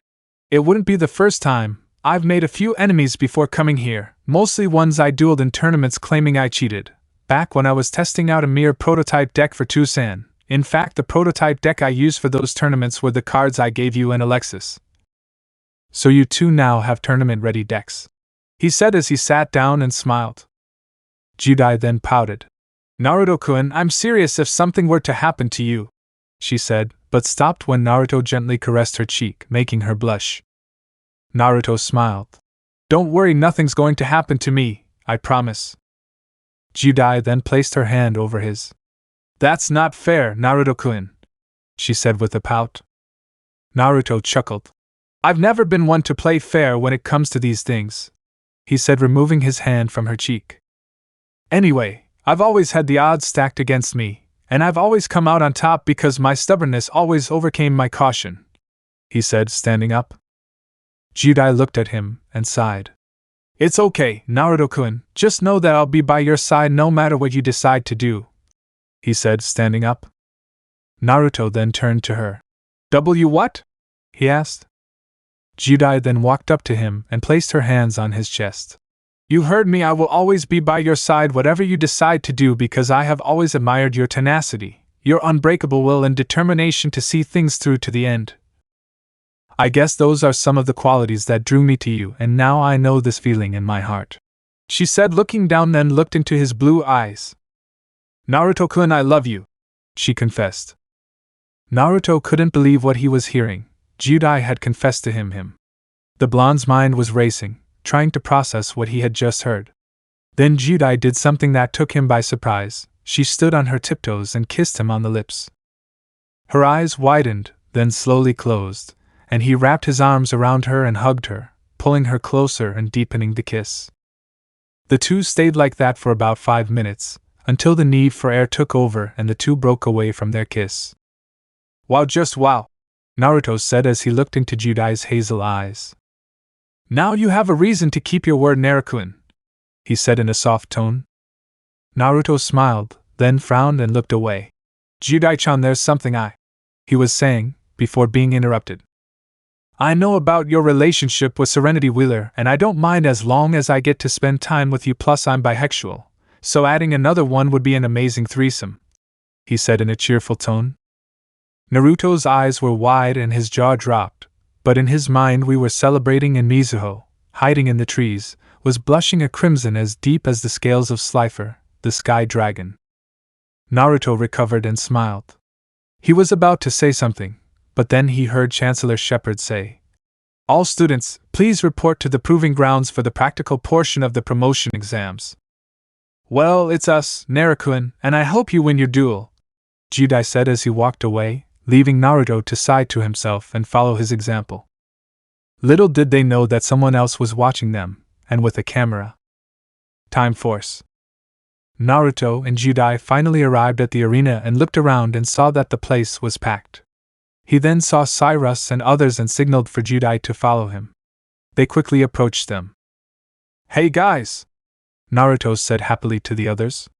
Cyrus was the first to greet them. "Naruto, Judai! Where have you been?" "Judai, your match will start in 5 minutes," Cyrus said to Naruto and Judai, who then made their way through the crowd and into the arena, where she saw Growler and Chaz waiting for her. Judai's match with Chaz is canon. Judai left the arena and defeated Chaz to join his friends and be with his new boyfriend. "Naruto-kun, did you see me? I beat Chaz 2 wins for me and 0 for Chaz Mac asshole," he said, beaming with excitement. Naruto then hugged her and kissed, something that surprised a lot of people. Naruto Pegasus had just kissed Judai Yuki, something that annoyed Alexis Rhodes and angered Growler. "Oi, young love," Chancellor Shepard said as he looked on. Growler then cleared his throat, still staring at the two Slifers kissing. He took the microphone. "Naruto Pegasus! Naruto Pegasus! Please come to Duel Field," the obelisk instructor said. "Well, it's my turn, wish me luck," Naruto said as he gave Judai a kiss before heading to the field. Alexis then joined Judai and his friends. "I see you two are close," she said, trying to hide her irritation. Judai, catching her tone, smiled. "We're jealous," he said with a grin that would make a fox proud. "I'm not jealous!" Alexis exclaimed. The group stepped back a little and raised their hands in defense. But the whole crowd had one thought: yes, definitely jealous. With Naruto. Naruto puts on his dual disc and sets up his Synchro 6 Samurai deck. He finally arrives at the arena and looks at his opponent, confused as to how they were doing. Who are you?" he asked, causing everyone to sweat and their opponents to face failure. Naruto looks around with a confused look on his face. Did I say something wrong?" "We are Taiyo Torimaki and Reizumoto Ani, Wagon!" they shouted in unison. Naruto then got a knowing look. "Sorry, I have a habit of always forgetting trash, so it's not even worth remembering you two," he said, getting ooze from the crowd. The two growled at him. "You'll pay for that comment," Reizu said. He activated his dual disc with Taiyo doing the same. Naruto then activated his dual disc. "So I'll duel you too. This should be interesting," he said. "Duel!" Naruto, 8,000. Reizu plus Taiyo, 8,000. In the crowd. "Oh man, a 2-on-1 match is a little unfair. Naruto is seriously at a disadvantage here," Cyrus said in a worried tone. Judai looked at him. "Don't worry, Sai. As long as Naruto trusts his deck, he'll pull through." "I know he will," he said without taking his eyes off the duel. "What do you mean?" Cyrus asked. "Well, for starters, Naruto is a powerful duelist, and with his 6 Samurai deck he's on par with some of the best duelists in Duel Academy," Bastion said, answering for Judai. "You're right, Bastion, but I think there's more to his deck than meets the eye," Judai said in a serious tone, drawing everyone's attention. "What do you mean by that?" Alexis asked, completely forgetting her jealousy towards Judai for making a move on Naruto. "I don't know, but from my training with Naruto when it came to dual spirits, he told me that the stronger the dual spirit, the more radiant the card will appear, and from what I can see, Naruto's deck shines brighter than the Eiffel Tower on Christmas Eve. Meaning that whatever's in his deck has to be something powerful," Judai explained. Alexis was surprised by her friend's explanation. She simply decided to ignore it and look towards the field to see the battle that was about to begin. In the field. "I draw first," Reizu said as he drew a card. "First, I'll put a face-down monster into defense mode," Reza said as a face-down monster card appeared. Then I set 2 cards face down and end my turn. That's it. And here, I thought you'd be worried. My move! Naruto said as he drew his card. I'll activate 2 spell cards, Shuren's Smoke Signal, which allows me to search for a 6 samurai monster whose level is 3 or lower, and Army Reinforcement, which allows me to search for a warrior-type monster whose level is 4 or lower. Naruto said as he searched for what he needed, then shuffled his deck and placed it back into the deck holder. Next, I activate Pot of Greed, which allows me to draw 2 new cards from my deck. Naruto said as he drew 2 cards and was wide-eyed from his second pull, but then overcame the shock. Elder of the 6 Samurai, 400/0, in attack mode, he said as he activated his 2 spell cards and then summoned his monster. 6 Samurai whose attack is the same as the one I just summoned, but it must have a different name, and I choose Kagemusha of the 6 Samurai, 400/1800, then I activate 6 Samurai United and send it to the graveyard to draw 2 cards. He said as he sent his spell to the grave and drew 2 cards. I now special summon 2 monsters that go to the Grandmaster of the 6 Samurai, 2100/800, and the legendary 6 Samurai Kizan, 1800/500, to the field in attack mode. He said as he summoned an elderly warrior monster with black and yellow armor, then a monster with armor similar to the elderly warriors. I now summon the 6 legendary samurai, Mizuho, 1600/1000, in attack mode. He then summons a female samurai with red eyes and red armor. Master, I am pleased to be at your service once again, the warrior said to Naruto. Naruto nodded. I now attune my level 2 Kagemusha with my level 3 Elder and Sync Summon, he said as the 2 monsters leaped into the air. The Kagemusha spun into 2 green rings and surrounded the Elder of the 6 Samurai. May your sword be true and you will be strong like your sword. Synchro Summon! A burst of light appears before him. Appear before me, the 6 legendary samurai, Shuren, 2500/1400. Naruto roared as the giant pillar of light disappeared and was replaced by a warrior clad in red samurai armor and wielding a serrated katana. When the armored warrior appeared, the crowd cheered. There it is! The Super Hexy Samurai! I want one!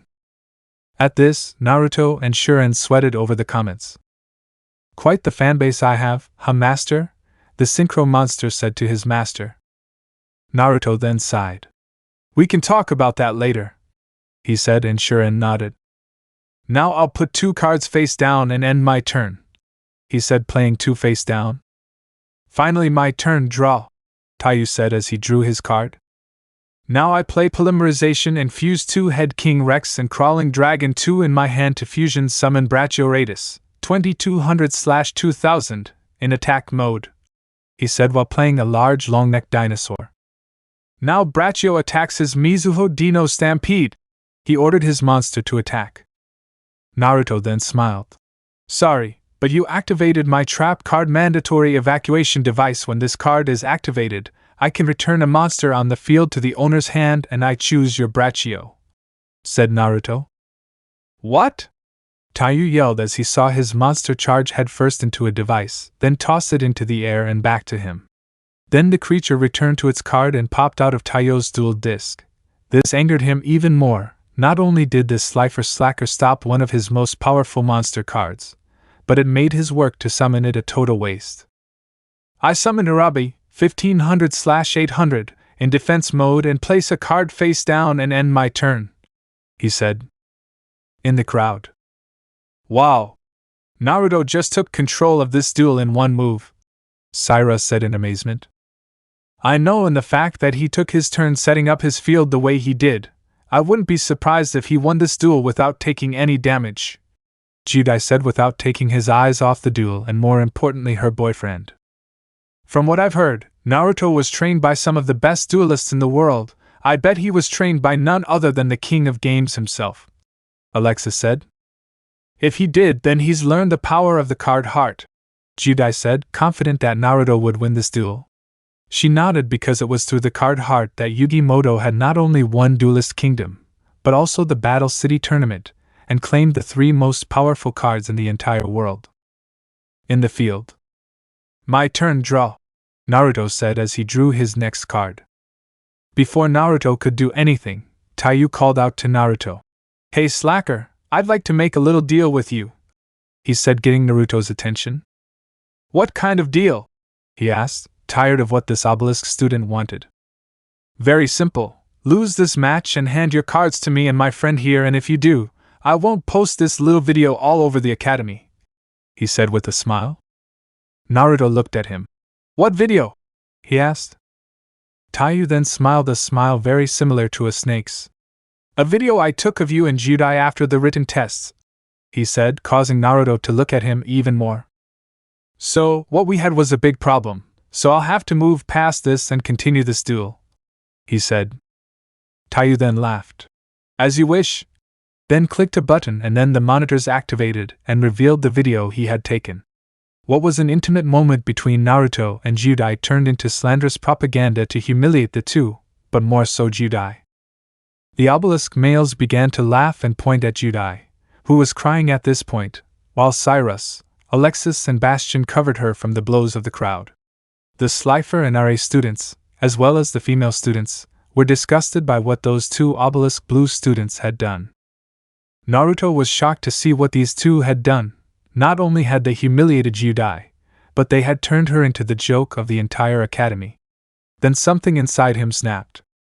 She lowered her head, allowing her bangs to cover her eye.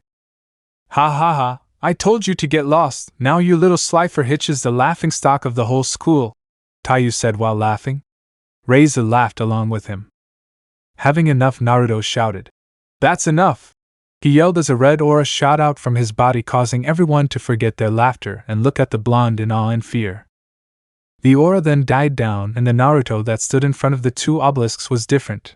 His hair was wilder than usual, his whiskers were deeper set, his canines were elongated as were his claws. The blonde then lowered his head to look at his opponents, but instead of blue eyes they saw crimson with black slits staring back at them. You hurt my girlfriend, so now I'm going to hurt you, he said in a deep voice that almost sounded like he was possessed by a demon. I didn't want to use this, but you forced my hand. He then took a card from his hand and raised it in the air. As he did, a thundercloud rolled in from nowhere, bringing torrents of lightning down upon the island. Ahhhhh, the two students shouted. I sacrifice Grandmaster Kazan and Mizuho to summon the almighty Slifer the Sky Dragon, he shouted as he slammed the card onto the duel disc. When he did, the card appeared before disappearing in a pillar of light. What? They all shouted. Then, from the sky, a red, two-mouthed dragon-like serpent descended, hovering right above his master form. The creature opened its great mouth and let out a mighty roar. Everyone was shocked that this Slifer Slacker would have one of the most powerful cards in his possession, and not just any monster, but the very symbol of his dorm. Naruto then smirked. You blue obelisks have always looked down on us Slifers, so now it's Slifer who looks down on you, he said as the Egyptian monster god looked at the two obelisk students. Wait, can we talk about this? Taiyu said, trying to get his way while Reiza tried to do the same, his pleas falling on deaf ears. Oh no, you hurt my Judai-chan, so now I'll hurt you both painfully. Now Slifer's attack and defense are determined by how many cards I have. I have 3 cards, but I can change that by activating the 6 gateway. But by removing 4 Bushido counters I can add a 6 samurai monster to my hand from either my deck or graveyard, so I can do it 3 times, he said as he went to his graveyard and took what he needed, thus increasing Slifer's attack power. Slifer the Sky Dragon, 6000/6000. Now I attack Go Shuren and pierce through his dinosaur. He ordered his warrior and his monster attacked, thus destroying Taiyu's only means of defense. No please! Taiyu begged. Slifer, finish this fool off, Thunder Surge! Slifer then launched a lightning bolt at Taiyu, causing him to forget his face was facing down. The attack made an explosion upon impact. Naruto, 8,000. Reizu, 4,000, Taiyu defeated. When the smoke cleared, Taiyu was lying face up on the ground unconscious, and Reizu was completely terrified by the power the creature before him had. Well, 1 down, 1 more to go, But since I've already carried out my battle phase, I'm finishing my turn, Naruto said. The crowd. Everyone was surprised to see one of the famous god cards that Yugi himself possessed, but that was where the question lay. How did he acquire Slifer the Sky Dragon? And did he have all three in his deck? As thoughts surged through the minds of the entire student body, Judai, Cyrus, Alexis, and Bastion were shocked that their blonde friend had just summoned one of the most powerful monster cards in the entire game. Judai, did you know about this? Cyrus questioned his dark-haired friend. No, this is the first time I've seen this, Judai replied after wiping away his tears. Wow, witnessing the summoning of one of the three legendary god cards is a once-in-a-lifetime opportunity, Bastion said, his eyes never leaving the Scarlet Beast. Alexis couldn't form any words to agree with the Yellow RA student, but simply nodded. Over the head with the Chancellor. Growler, after this duel is over, I want those obelisk students in my office, he told Growler. But Chancellor, shouldn't we send that Slifer to him for injuring a student and having an illegal card in his deck? Growler said. And take those cards and give them to my blue obelisk students, he thought as he began brainstorming about who will get those cards once he confiscates them. Shepard, almost as if he could read Growler's mind, replied, No, I want those too, plus I contacted Seto Kaiba before Naruto arrived and he told me about the situation regarding Naruto and the god cards and he said, and I quote, If I find out that anyone other than my godson has used the god cards without his permission, then I will launch a full-scale investigation on how the card came out of Naruto's possession, and I will expel and blacklist the students and fire the faculty members and blacklist them from working at any other institution outside of Duel Academy. From what he said, I can clearly tell he was quite serious. Shepard said as Growler blanched that the owner of Duel Academy would come here personally to fire and blacklist those who stole those cards. It doesn't matter then, stealing those cards isn't worth losing my job, he thought, destroying his plans. Back in the field. Reizu was in shock, his friend was unconscious on the ground and one of the most powerful cards in the game was staring at him. Well, are you going to take your turn, or do I have to finish his? Naruto said, growing impatient with Reizu's lack of action. Snapping out of his general shock, Reizu replied. Fine, I'll go draw, he said, taking out his card, hoping it was what he needed. When Reizu looked at the card, he smiled. Perfect, say goodbye to your god card, Slifer scum, he said, getting everyone's attention. Oh, and how will you do that? Naruto asked. Just watch how I use polymerization and fuse Barrel Dragon and Recoil Dragon in my hand to play Gatling Dragon, 2600/1200, in attack mode, Reizu said as two machine dragons fused together to create a wheeled machine dragon and 3 Gatling guns in total. 3 of its heads. Wow, I'm impressed, but did you forget Slifer's special ability? Naruto said. What special ability? Reizu asked. When a monster's is normal or special summoned to your side of the field in face-up attack position, that monster's loses 2000 ATK, then if its ATK has been reduced to 0 as a result, destroy it. But lucky for you, your monster will survive. Go to Slifer with the second mouth. He ordered his monster. Then Slifer's second mouth opened and he launched a yellow orb at the metal dragon, reducing its attack. Gatling Dragon. 2600 minus 2000 is equal to 600. That won't matter once I activate its special ability. I can flip a coin 3 times, and for every head I get, I can destroy that many monsters, he said with a smile. Oh well, then use this effect and see what you get, Naruto challenged. As you wish, he said as he began to flip his coin. In the crowd. This is no good. If he gets 2 heads, then Reizu will destroy both of Naruto's monsters, said Bastion. Oh, how is Naruto going to get out of this? Cyrus asked. Don't forget, Naruto-kun still has a face-down card, so whatever it is, he saved it for this moment, Judai said. And how do you know that face-down will save his monsters? Alexis asked. Because the look on Naruto's face says it all, he said, noting that Naruto had a calling demeanor on his face that practically showed little to no concern for his opponent's monster effect. I hope you're right, Alexis said. In the field. After flipping the coin 3 times, Reizu got 2 heads. Good, now I will destroy 2 of your monsters, so say goodbye to your samurai and your god card, Reizu said as his monster began to charge the Gatling guns. Naruto then smiled. I was hoping you would do that since I have the means to save my monsters, Naruto said with a confident smile. And what would that rejection of Slifer be? Reizu said. This, I activate my Musukani Magatama trap card, he said, activating an opposing trap card. What does that do? Reizu asked, not having seen this card before.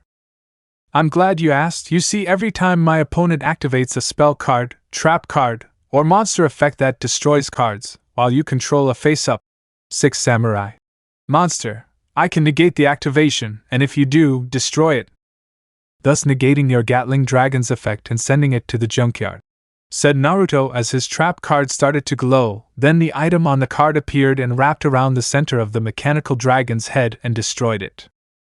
Reizu was shocked. His best monster was destroyed by a mere trap card, so this made him wonder, did he plan this from the beginning? Naruto stared at him with his crimson eyes. Is it still your turn, or should I start my turn and end this duel? Naruto asked.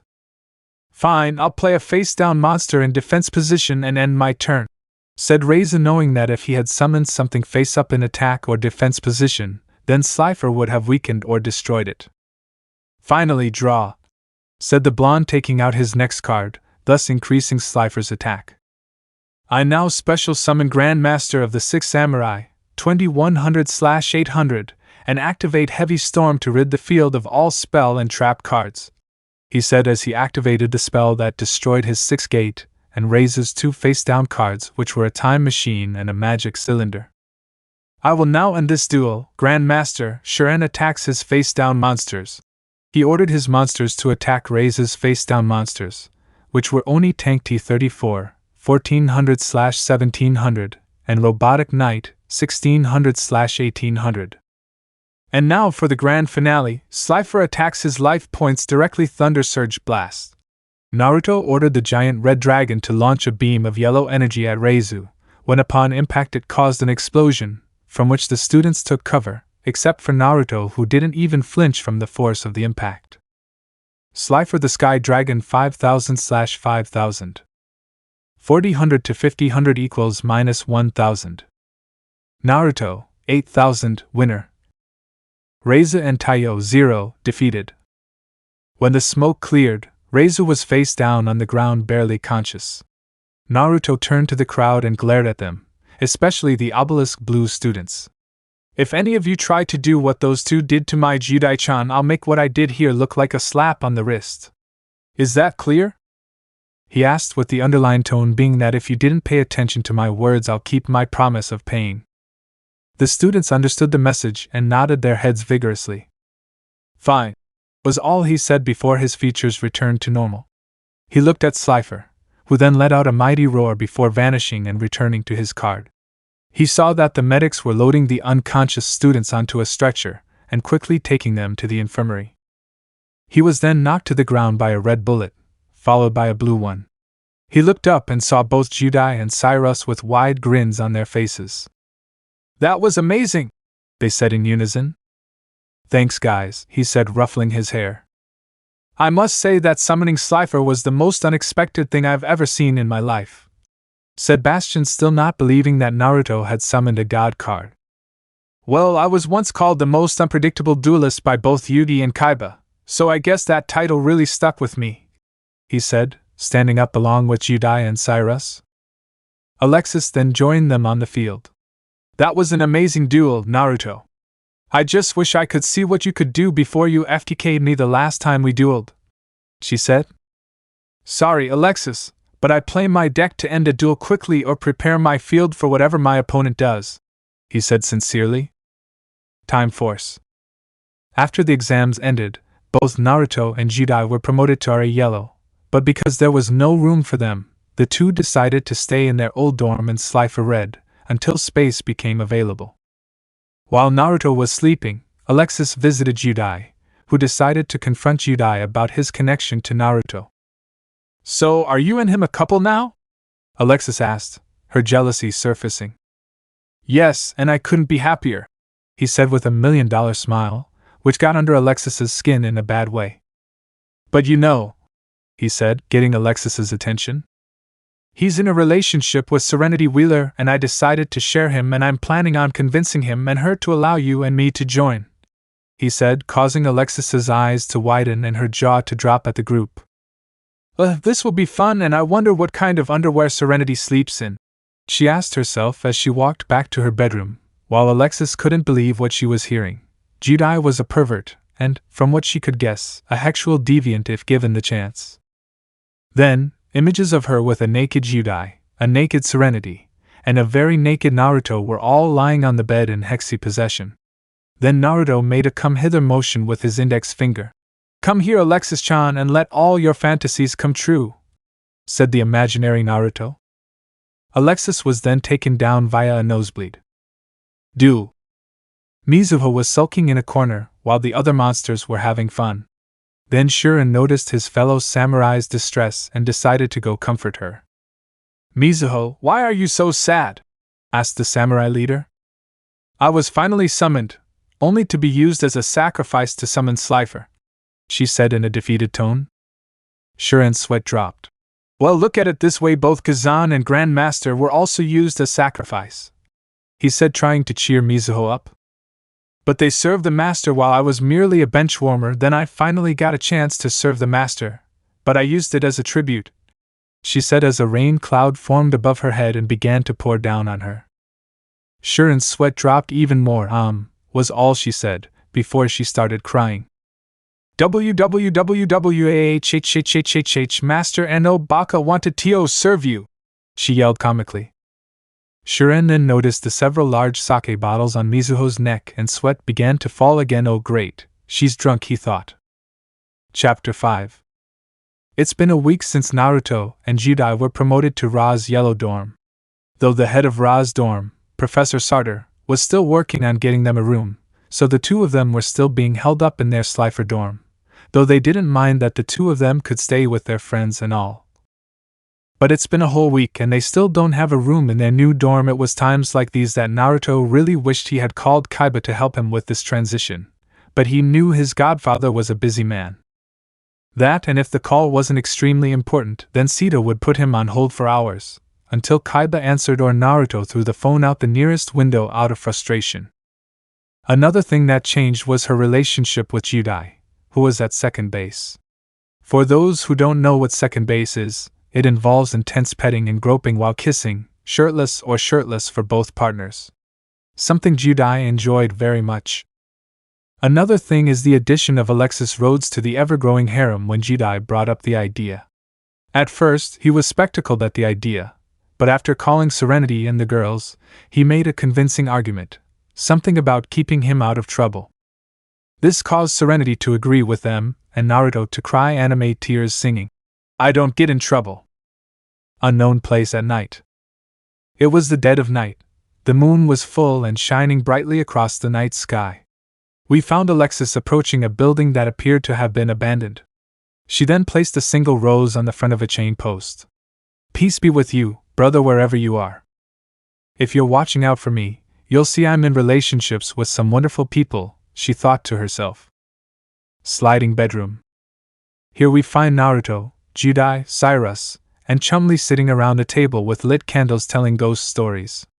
Cyrus had just finished his story and Judai made fun of the condition of the water Cyrus was dragged into. Naruto was chuckling because, in his experience, being dragged underwater pales in comparison to the things he's seen before coming to this world. In the back of the room, Chumli was shivering from Cyrus's story, and who wouldn't be surprised? The boy hardly ever leaves his room, so any scary story would scare him. "It's still a mid-level scare for a mid-level card," Judai said, holding 13th grave. "I hope I get a good card," he said, only to pull out Sinister Serpent. "Oh, you were lucky, you barely managed to scare us with that low-level card," Cyrus said, sighing in relief at not having to listen to a scary story. Judai then talks about a memory he had of hearing sounds coming from his cards. At this, Naruto smiled.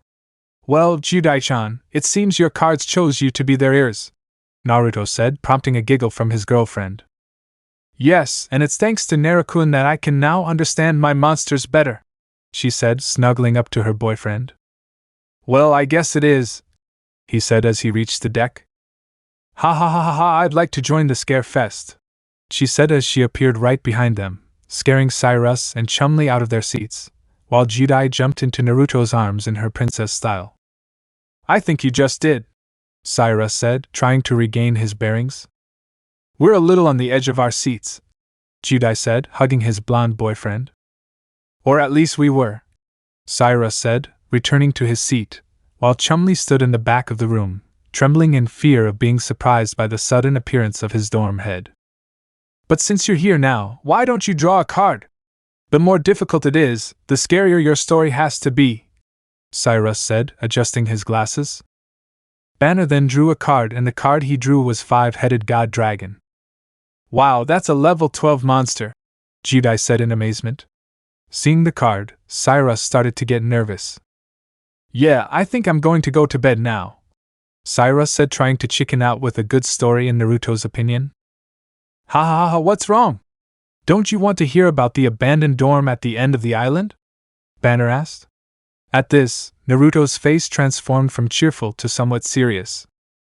The abandoned dormitory, so that's what Kaiba asked me to investigate, Naruto thought to himself. As Banner was talking about the abandoned dorm, Naruto took note of what Banner was saying, and the part about several of the students going missing definitely intrigued him. Then when Banner mentioned the shadow games, Naruto's eyes widened slightly to hide his surprise, so Kaiba's suspicions were true after all. That dorm and those students were messing with forces that should have been left alone.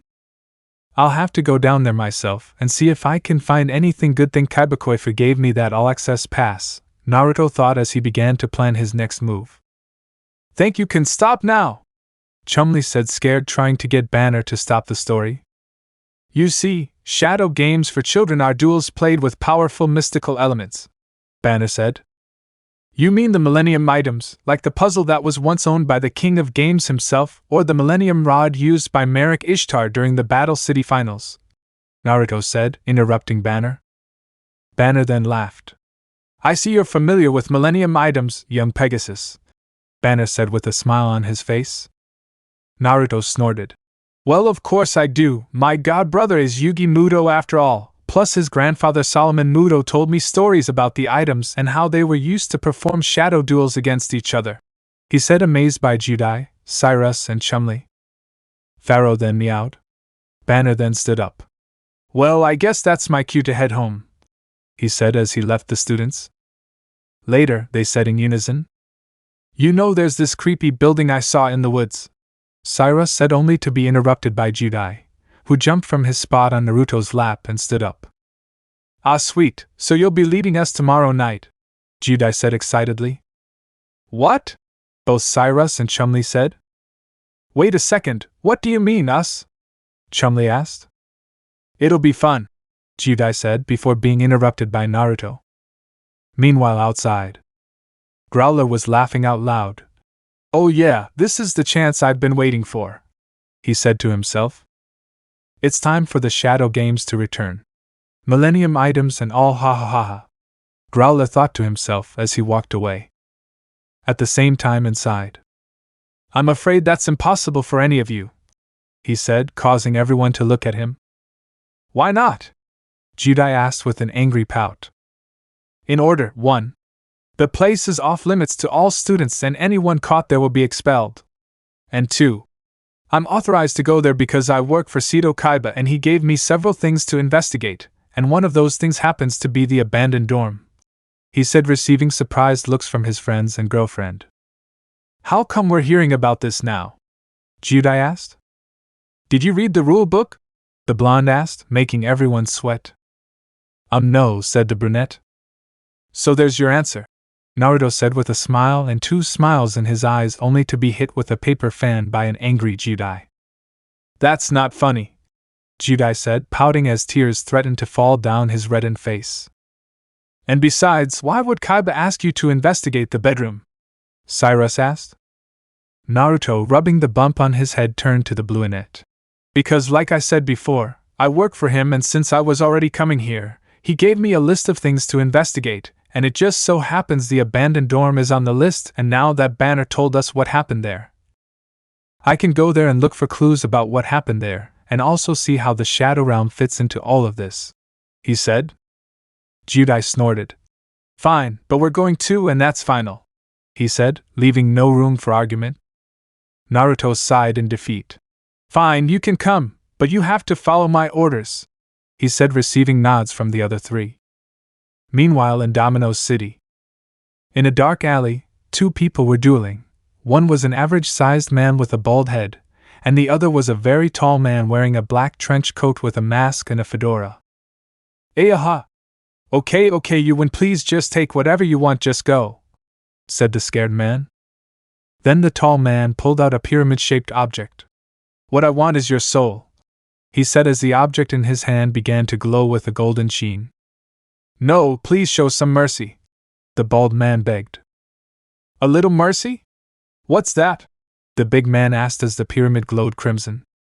After a blinding flash of light, the bald man lay unconscious on the ground. Then the tall man approached the unconscious man. "Rest in peace in the Shadow Realm, he said as he heard his phone go off. "Talk," he said as he answered his phone. "Duel Academy, I'll be there tomorrow night," he replied. The next day, we find our heroes sitting in Professor Banner's class as he lectured on the philosophy of dueling. Naruto and Jidai were taking notes, while Cyrus slept. Well, that's what happens when you spend most of the night telling stories. Meanwhile, outside, Growler was spying on the group, frustrated that the pair of newly ascended Ras weren't acting like his friend Slifer was sleeping in class. "You two will have a lesson in shadow games very soon," Growler thought as he looked at the two former Slifer students. Evening. At night, on the pier where the lighthouse is located, Growler was standing next to the lighthouse, when a figure dressed in black appeared. Mist began to seep from his cloak. "My opponents call me many things, most of which are difficult to dispel out of sheer terror. But enough with the talk, what's the job?" he asked the obelisk head. "I want you to scare someone so badly, they leave this academy and never come back," he said as the fog crept closer to their feet. "Up to the challenge?" Growler asked. "Of course, I never back down from a challenge," he said in the same monotone. Then, as the fog thickened, Growler comically jumped around the man, and the man followed his movements. "Oh, you're good," he said with some evidence of terror in his voice. "I'm better than good, and I'll prove it by not just scaring someone, but banishing them to the Shadow Realm," he said as he slid back and vanished into the mist, leaving Growler where he stood. Growler then smiled. "Well, fine if you insist," he said to the group. After walking for a bit, and listening to Cyrus and Chumley talk about bathing, the group finally arrived at the abandoned dorm. Naruto then let out a small sigh. "I still can't believe you convinced me to let you three come with me on this investigation," the blonde said with a hint of defeat. "Come on, Naruto-kun, it'll be fun, and besides you'd be alone here," Judai said as he hugged Naruto, who simply blushed at his statement. Cyrus then noticed the rose on the ground. "Hey, I wonder who could have left that?" he asked. Naruto then spoke. "Well, Banner said that some of the students disappeared here, so whoever left that rose must have been related to one of those students," Naruto said in a sad tone. Then they heard the sound of a branch breaking. "Ah, who's that?" Cyrus and Chumley yelled as Cyrus jumped into Chumley's arms, and Scooby-Doo so much lol. Both Naruto and Judai turned around and pointed their flashlights in the direction of the sound. There they saw a familiar girl from Obelisk Blue, Alexis Rodas. "Oh, hello Alexis-chan, nice to see you here," Naruto greeted as Judai jumped up to hug her. She clung to the blonde. "Alexis, what are you doing here?" Cyrus asked before Chumley dropped him on the floor. Alexis pushed past Judai and approached them. "That's funny because I was just about to ask you the same thing," she asked. Naruto then cleared his throat. "I have a reason for being here," the other three just tagged along, he said as he opened his bag and began setting up a camera. Alexis then raised an eyebrow. "Oh, and what reason is that?" she asked her love interest. Before Naruto could speak, Judai spoke up. It's because he works for Seto Kaiba and he was asked to investigate the things that caught his attention, and the mystery of the abandoned dorm is one of them.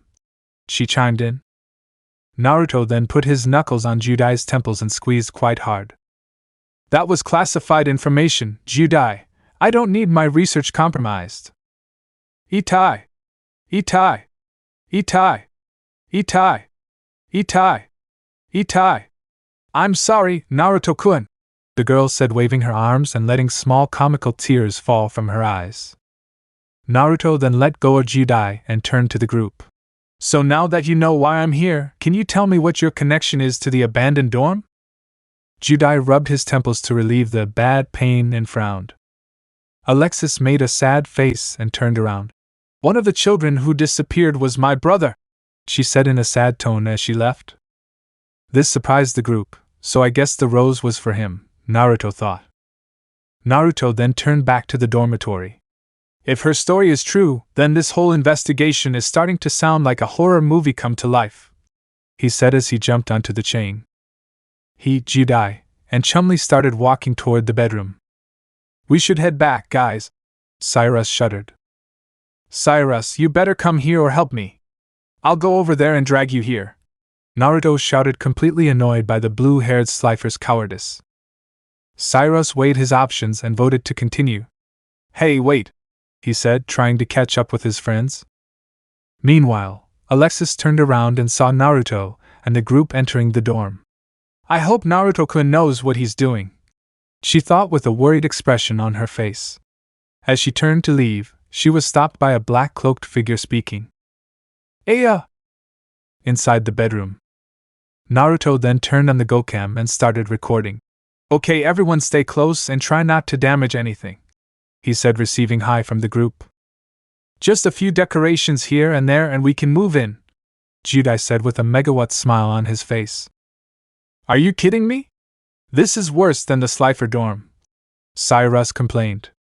Meanwhile, Naruto took pictures of the wall and saw hieroglyphics and various pictures of the Millennium items. Then he found a picture of someone he had never seen before, but in the picture they were wearing an obelisk blue uniform. So he assumed it was one of the missing students. Unknown location. Alexis wakes up to find herself tied up and in a creepy coffin. Where am I? She asked as a creepy laugh was heard. Don't worry, my dear, you're simply bait to lure my prey to me, the voice said. Naruto Judai, she said. Then a bright golden eye appeared and blinded her. Ayaha! Alexis screamed. Back with the others. That sounded like, Cyrus said. Alexis! Both Naruto and Judai shouted as they followed the scream to a cavern where they found their atoll cyber. They then arrive at a cave where they find Alexis unconscious and a suspicious figure dressed in black. At this, Naruto is angry that someone has hurt someone he loves. Hee, so you finally decided to join us, the man said as he approached them through the fog. Welcome, Naruto Judai, because this will be your end, he said. Who the hell are you? Judai asked while screaming. My name is Titan the Shadow Duelist, the name said as he introduced himself. At this, Naruto's eyes widened slightly. He had heard rumors of a duelist going around and sending their souls to the Shadow Realm. The question that was running through his head was how did Titan get to the island without anyone noticing? But he decided to leave it for later. What did you do to Alexis? Naruto asked with a growl. Like I said, kid, I'm the Shadow Duelist, so from my title you can guess what happened, he said. Naruto clenched his fists until blood came out. Bastard, I'll kill you for hurting Alexis, he said as his features became more savage. The man smiled. As tempting as it may sound, I would rather have a duel than actual combat, the man said as he activated his duel disc. Naruto then took out his duel disc, inserted his mace, and activated it. I'll tear you to pieces when this is over, Titan, Naruto said with a grimace, then turned to Alexis. I'll rescue you, Alexis, count on it, he thought as he turned his attention back to Titan. That's if you can defeat me, Titan mocked. Duel, they both said. Naruto 4000. Titan 4000. I'll go first, draw, Titan said as his disc automatically fired his card into his hand. I summon Infernal Queen Archfiend, 900/1500, in attack mode, he said as he summoned his demon monster. An Archfiend deck, Naruto said with a look of surprise on his face as it was the first time he had encountered this archetype deck since its creation by his father. When this card is summoned to the field, it increases the attack of a demon monster by 1000 points, Titan said as he explained his monster's effect. Judai and the group were shocked.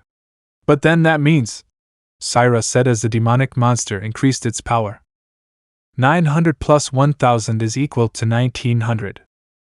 Your deck is strong, I'll give you that, but that power also comes at the price of your own monsters taking your life points during each of your standby phases to keep your field full of monsters, Naruto said as he recalled the effects of this deck. Titan then laughed. A price, you say? He asked. That would be true, but not in the presence of this card, the field spell Pandemonium, he said as he activated his field spell, which created a blinding flash of light that forced everyone to cover their eyes. When the flash ended, the field had changed, from the cave to what looked like the portal to hell with skeletons creating pillars and a pit in the center. What is this? Judai asked with real fear in his voice. Let's just say it's the edge of hell for now. I've activated my Pandemonium field spell, Titan said.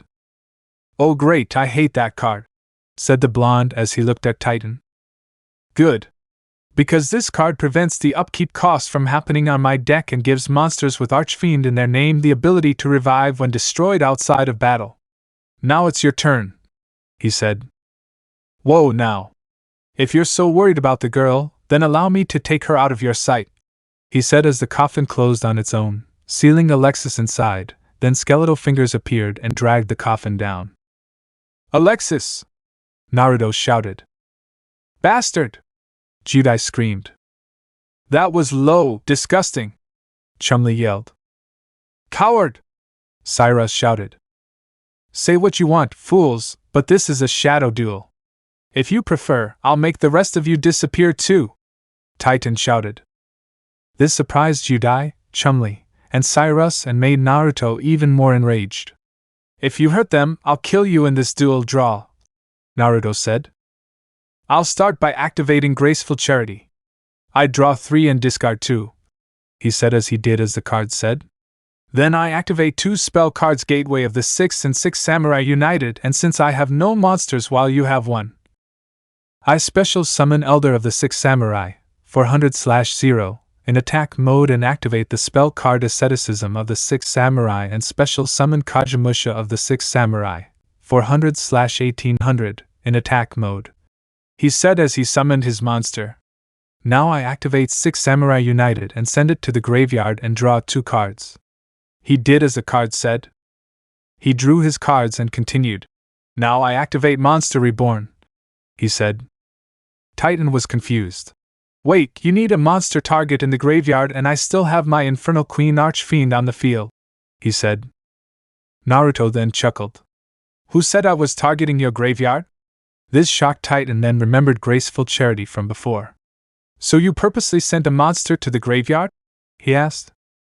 Ding ding ding, give the dead man a treat. I relive a blast from my past. Mifune the 47th Ronin. Thanks Anime Death Angel for the monster idea. 2400/2100, in attack mode, he said as an elderly man appeared with long graying hair, almost reaching his waist, with bandages wrapped around his head. He has black eyes with marked wrinkles underneath them, a gray goatee, and a mustache. He also wore samurai-style armor, but it had a much more traditional appearance compared to the ones the other 6 samurai wore. It's composed of a breastplate, with 4 plates protecting his legs attached to it, identical shoulder pads, and matching arm and leg guards. He also wears a belt, to which is attached a pouch, and his sword, Kurosawa, at his waist. The monster then turned to Naruto and smiled. It's good to see you again, Naruto-san, he said with a slight bow. Mifune-dano, it's been too long, my old friend, we can catch up later, but for now we have a duel to win, said Naruto. Very well, Naruto-san, he said, unsheathing his sword. Just so you know, Mifune's name is treated as 6 samurai, so I get 2 counters for that. Then I attuned my level 2-6 Samurai Kagemusha with my level 3-6 Samurai Elder and Synchro Summon, he said, as the two monsters leaped into the air. The Kagemusha spun into two green rings and surrounded the 6th Samurai Elder. May your sword be true and your will strong as your sword. Synchronized summoning! A burst of light appeared before him. Appear before me, the 6th legendary samurai Churen, 2500/1400. Naruto roared as the giant pillar of light disappeared and was replaced by a warrior clad in red samurai armor and wielding a serrated katana.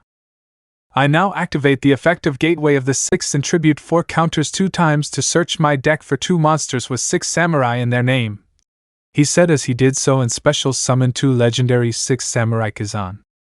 Now I activate the same effect and search my deck for my final Kazan, he said as he searched for the monster he needed and special summoned it to the field.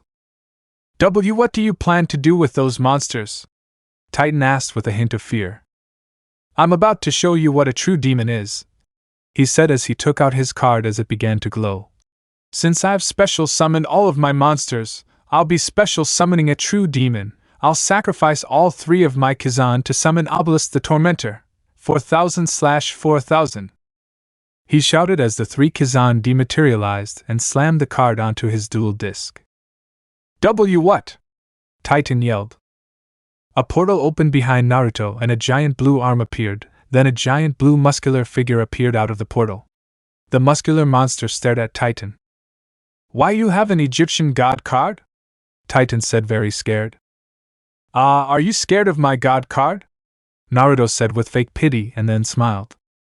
Okay, I'll start by paralyzing you, so Shuren will attack his demon queen, he ordered as his armored warrior lunged at the demon monster and sliced it in half. 2500 minus 1900 is equal to 600. 4000 minus 600 is equal to 3400. Also, for each monster with samurai in its name that's in my graveyard, my monster gets 100 attack and defense points for each one and I have 5, so Mifune now has 2900. Mifune attacks it directly, he ordered his monster.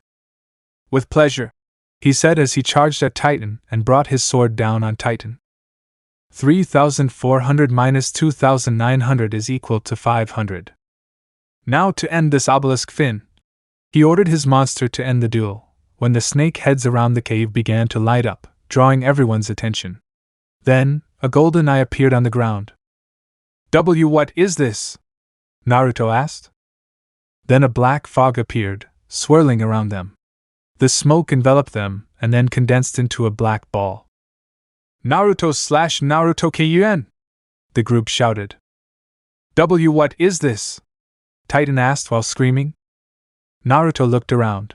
So this is the Shadow Realm, Naruto said as his monsters turned to him and nodded. They then see black balls falling around them. They attacked Titan and marched towards Naruto, only for Mizuho to appear and attack the black monsters. No one harms my master, he said as he cut the drops into pieces. Stay back. Help me! Titan screamed as the monster's dog piled up on him and entered his mouth. Hey, are you okay? Naruto asked as his demonic features faded away. Titan then looked at Naruto with glowing red eyes. Well, are you going to finish your shift? He asked with a demented tone. No, I will end this duel, go to Obelisk, end this duel with Fist of Fury, Naruto ordered as the giant blue monster raised its left arm, made a fist and threw it at Titan. 4000 minus 500 is equal to minus 3500. Titan equals 0. Naruto equals winner. Titan equals defeated. The black blobs then attacked Titan and began chasing Naruto. Let's get out of here, he said as Obelisk opened a hole in the darkness and Naruto, along with his monsters, followed their master. Naruto jumped out of the hole and so did his monsters, but they all turned into their spirit forms. Naruto-kun, I was so worried, she said, clinging to him for dear life. Naruto then smiled and stroked her brown hair. I'm here, Judai-chan, he said in a soft tone. Then the ball began to condense. Get on the ground, Chumli said as he crouched down with Cyrus, and Naruto turned his back to the ball, thus protecting Judai from any harm. He then notices that the coffin Alexis was in was being dragged towards the dance. "Alexis!" he shouted as he did something that surprised Judai. He had created a clone of himself to prevent the coffin from being sucked in. When he finished, the clone disappeared in a smokeless disappearance. Naruto then sighed. "Oh man, Kaiba isn't going to like this," he said, knowing what his boss might say about this whole investigation. If the dorm was abandoned, then Titan is on the island, and now the Shadow Realm has a connection to what happened to the students here. Oh yeah. The report of their findings would make even Pegasus on Halloween look normal. Naruto then stood up and walked towards the coffin. He then picked up Alexis and carried her princess style. "Come on guys, let's get out of here," he said, with everyone agreeing with his idea. Several minutes later, Growler paced through the hallways of the abandoned dorm. "Naruto and Judai should be in pieces by now," he said with a chuckle. Then he appeared in the main room. "There's no one here. I bet that fool failed me, he said as he discovered something. He found the Pandemonium Field spell and realized that his hired help had failed to eliminate Naruto and Judai. Meanwhile, with the group, Alexis was coming back to her senses. The first thing she saw was Naruto and Judai smiling at her. "Oh, thank goodness you're okay," Naruto said. "What are you doing here?" he asked Naruto's group. "We're sorry we gave you a hard time, but don't worry. The guy who attacked ran away and Naruto-kun was the one who defeated him by summoning your dorm pet," Judai said with a smile on his face. "W what?" Alexis asked, only for Naruto to reveal the obelisk card. "SOU," she said. "I'll have all three. The first two have made an appearance, but I feel like something will make me use the third, and I hope someone deserves it," he said in an angry tone that didn't go unnoticed. Then Naruto pulled out the cyberstar and the photo they had found in the bedroom. "Here and here," he said, handing her the photo and the card. She grabbed the items and was drawn to the photo. "Brother," she said. "There's no mistake. This is my brother Atticus Rhodes," he said. "I'm so sorry, Alexis, but that was the only lead we could gather. When I heard about your brother, we thought, I wonder if we can help you out a little. And besides, this was also part of my investigation, which reminds me," he said, checking his camcorder to see that it was still recording. "These images must be sent to Kaiba immediately, and knowing him, he will open a case on this to further investigate the dorm incident and its connection to the Shadow Realm," he said. "Wait, that's why?" he asked, feeling a pang of pain inside his heart. "No, I went in there with the intention of helping you, Alexis, because no one should lose a family member, and if there is a way to bring your brother back, I will find it," he said, making Alexis cry with joy knowing that her love interest cared about her. The sun rose, and the 4 members of the research group got up and stretched. "I can't believe this turned into an all-nighter," Chumlee complained. "Shit! We better get back before someone finds out we're gone, and besides, I need to inform Kaiba and send him my findings," Naruto said as he started running back to Slifer's dorm with Judai, Cyrus, and Chumlee following close behind. Alexis looked up and smiled with a few tears falling as she hugged the photo. "Thank you, Naruto-kun," she said to herself. Mifune, the 47th Ronin, after Naruto's Mifune. Earth 5 stars. Attack 2400 / Defense 2100 effect. Treated as 6 samurai. Gain 100 attack and defense points for each samurai in your gravely. Discard 1 card from your hand and destroy 1 trap or spell card on your opponent's side of the field. Chapter 6.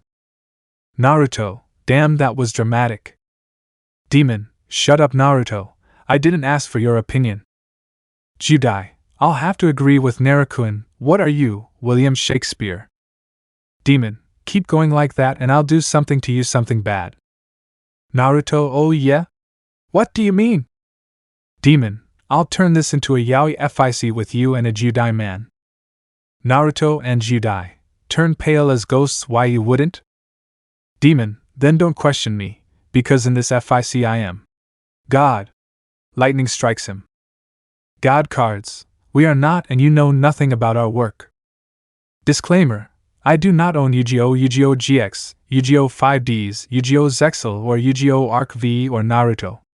Yu-Gi-Oh is owned by Kazuki Takahashi and Naruto is owned by Kishimoto. Harem, Naruto/Serenity Wheeler/Alexis/Older Obelisk Blair Flanagan/Female Judai Yuki/Mizuho, Dual Spirit/Camilla. Normal conversation. Inner thoughts. Name and description of the monster. Monster speech. Inner thought of the monster. It was a foggy night, and the lighthouse shone its light to warn passing ships. On the pier, you can see Alexis walking, surprised to see Zane Truesdale standing there, staring out at the ocean. Zane, Alexis said, trying to get Obelisk Blue's attention as she approached. Dawn seems so far away, huh? Zane asked without taking his eyes off the ocean. Yes, but I think there is no night without dawn, she replied.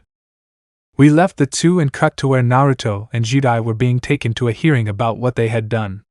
However, just before they were taken away, Naruto had just sent his findings to Kaiba when campus security stormed into his dorm that he shared with Judai. The two were asked to accompany them to have a hearing about what they were in a restricted area, which was the abandoned dorm. Furthermore, both Cyrus and Chumley were being led to the same destination as them, so everyone knew they were in serious trouble. But luckily for them, Naruto had a way to save his girlfriend and her friends. After arriving, they were immediately told what their destination was. What got kicked out? Both Judai and Cyrus asked. Meanwhile, Naruto watched with a serious face what the Board of Inquiry had to say. Earlier today, Naruto Pegasus, Judai Yuki, and two accomplices broke into the abandoned dormitory that was locked and off-limits, and wreaked havoc inside. The investigation has begun, said the head of campus security. We were there because, Judai said before Naruto interrupted. We were there because I had orders to investigate certain things on this island and the abandoned dormitory was one of them, Naruto said, getting everyone's attention. Under whom do you command, if I may ask? Growler asked. My godfather and owner of Duel Academy, Seto Kaiba, Naruto said. This made everyone, except Shepard, gasp. What? They shouted except for Shepard, who was already aware of Naruto's circumstances. Your godfather Seto Kaiba, ha! Nice try, Blonde, but that's hard to believe, Growler said, trying to save face. If you don't believe me, I guess I can do this, he said as he put down his bag, opened it, and took out a laptop. I activated it and called Kaiba via videophone. The call connected, and Seto Kaiba's image appeared. Good morning, ladies and gentlemen, Kaiba said in a serious tone. Gee, good morning, Kaiba-sama, they said in unison with a hint of fear. Naruto then pulled a collapsed table from his bag and placed it and his laptop in front of the faculty board. Naruto's posture then changed as he bowed. Seto Kaiba Taicho, good morning, Naruto said in a respectable tone. This caught the attention of Judai and his friends. Hello, Naruto. I got the file and report of your investigation of the abandoned dormitory and its connection to the Shadow Realm, and also the surprise appearance of the Shadow Duelist is quite questionable. But the video file you sent me backs up what your report says, Kaiba said while looking at a paper. Hi, Titan couldn't have gotten to the island unless he was brought here without anyone knowing, Naruto said, making Growler sweat a little. Well, it doesn't matter now, however. According to your report, you received help from the names listed here. Judai Yuki, Cyrus Truesdale, Chumley Huffington, and Alexis Rhodes, who was kidnapped by Titan, Kaiba said, naming the individuals off the sheet. Hi, you were a great help in my investigation, and Alexis was there to pay her respects for her fallen brother, and I would like to ask for your forgiveness, Naruto said in a respectable tone. Kaiba looked at Naruto and nodded. Granted, your friends will receive a full pardon for assisting you in an investigation I ordered you to undertake into my behavior, and I will forgive Alexis because paying my respects to a lost family member is not worthy of a crime, Kaiba said. Thank you, Kaiba Koifu, Naruto said as he bowed. Wait just a minute, Growler said, getting everyone's attention. Oh, and who are you? Kaiba asked. I'm Dr. Growler, and these students must be punished for entering a restricted area, Growler said in an angry tone. Naruto then pulled out his PDA and accessed his all-access pass and a letter from Kaiba granting him permission to go to any area of the academy without penalty. This enraged Growler because Naruto and his friends were now untouchable. I think my godson and his friends have won immunity for now, however, just to ask, what would the penalty have been? Kaiba asked. A punishment tag team duel, Growler said. At this, Kaiba smiled. Well, since they can't be punished, make it an exhibition match with Naruto and Judai against any duelist of your choice, Kaiba said with a smile on his face. At this, Cyrus and Chumley were relieved that Scott was free, but now both Naruto and Judai were going to participate in an exhibition match against two duelists in a tag team match. Naruto then turned to Judai, who nodded, and Naruto turned to Kaiba. Kaiba, we accept this match, Naruto said with a smile. This made Kaiba smile as well. Alright, Naruto, I expect your victory in this match, Kaiba said before the broadcast cut out. Several minutes had passed since the hearing and Shepard was at his desk doing paperwork when Alexis walked in. Sir, there's something, she said, but the Chancellor interrupted her. I know Alexis, and Naruto has requested that you receive a full pardon and be allowed to continue going there to pay your respects to your brother, Shepard said, which made Alexis jump. How? Alexis tried to ask, but words couldn't form. Naruto called Kaiba to confirm that what he was saying was true, and boy was it a conference, so basically everyone involved was pardoned and both Naruto and Judai will be in an exhibition team duel, Shepard said. Alexis sighed in relief and left Shepard's office. Meanwhile, with Naruto and Judai. After returning from their test, the pair immediately set to work fine-tuning their respective decks. However, Naruto had received a package from his father, and what he received surprised him greatly. Hey Naruto-kun, let's have a duel to see where we stand, Judai suggested. Naruto then took his mallet and duel disc. Let's go, he said with a smile. When they reached the shore, Chumley, Alexis, Bastion and Cyrus approached to watch the duel. As the waves crashed against the rocks, the two stared at each other, waiting to see who would be the first to leave. Hey Naruto-kun, don't hold back. Let's not think of it as a test of our skills, and just have fun, Judai said in his cheerful tone. I was about to say the same thing, love, Naruto said, making Judai blush and Alexis get angry. Duel! Naruto and Judai shouted. 4,000 Judai. 4,000 Naruto. I'll let you go first, Judai-chan, Naruto said. With pleasure, draw, Judai said as he drew his first card and looked at it. I will summon Elemental Hero Stratos, ATK 1800/Def 300, Attribute, Wind, Type, Warrior/Effect, Level 4. When this card is normal or special summoned, you can activate one of these effects. You can destroy spell/trap cards on the field, up to the number of hero monsters you control, except this card. Add one hero monster from your deck to your hand. Seeing this monster, Naruto smiled. I see you're using the new elemental heroes I gave you, Naruto said. Hi, I love you, Naruto-kun. Thank you, he said as he played a card face down, thus ending his turn. Naruto then took out his card and saw a look that said he remembered something.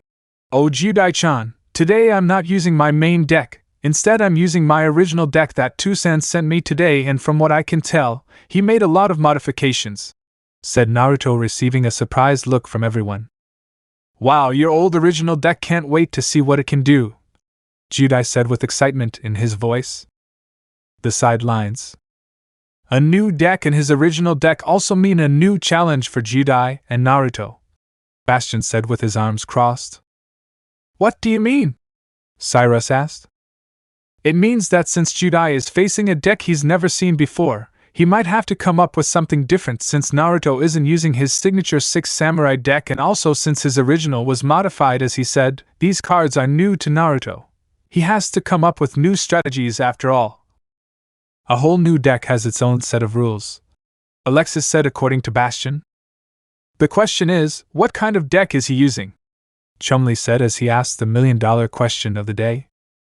And knowing his play style, it could be a completely new synchro deck, Bastion replied. Return to morning. I reveal this card in my hand, he said, revealing a card that surprised everyone. That's the Blue Eyes White Dragon, they shouted. Yes, the legendary Blue Eyes White Dragon and my original deck. That means my father finished the finishing touches on the deck, he said while smiling. However, the reason I revealed it was to special summon this Blue Eyes alternate White Dragon, light attribute, level 8, dragon / effect. Cannot be normal / set summoned. Must first be special summoned from your hand by revealing Blue Eyes White Dragon. In your hand, you can only special summon Blue Eyes alternate White Dragon once per turn this way. This card's name becomes Blue Eyes White Dragon while it is on the field or in the graveyard.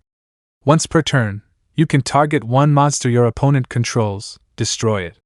This card cannot attack the turn this effect activates.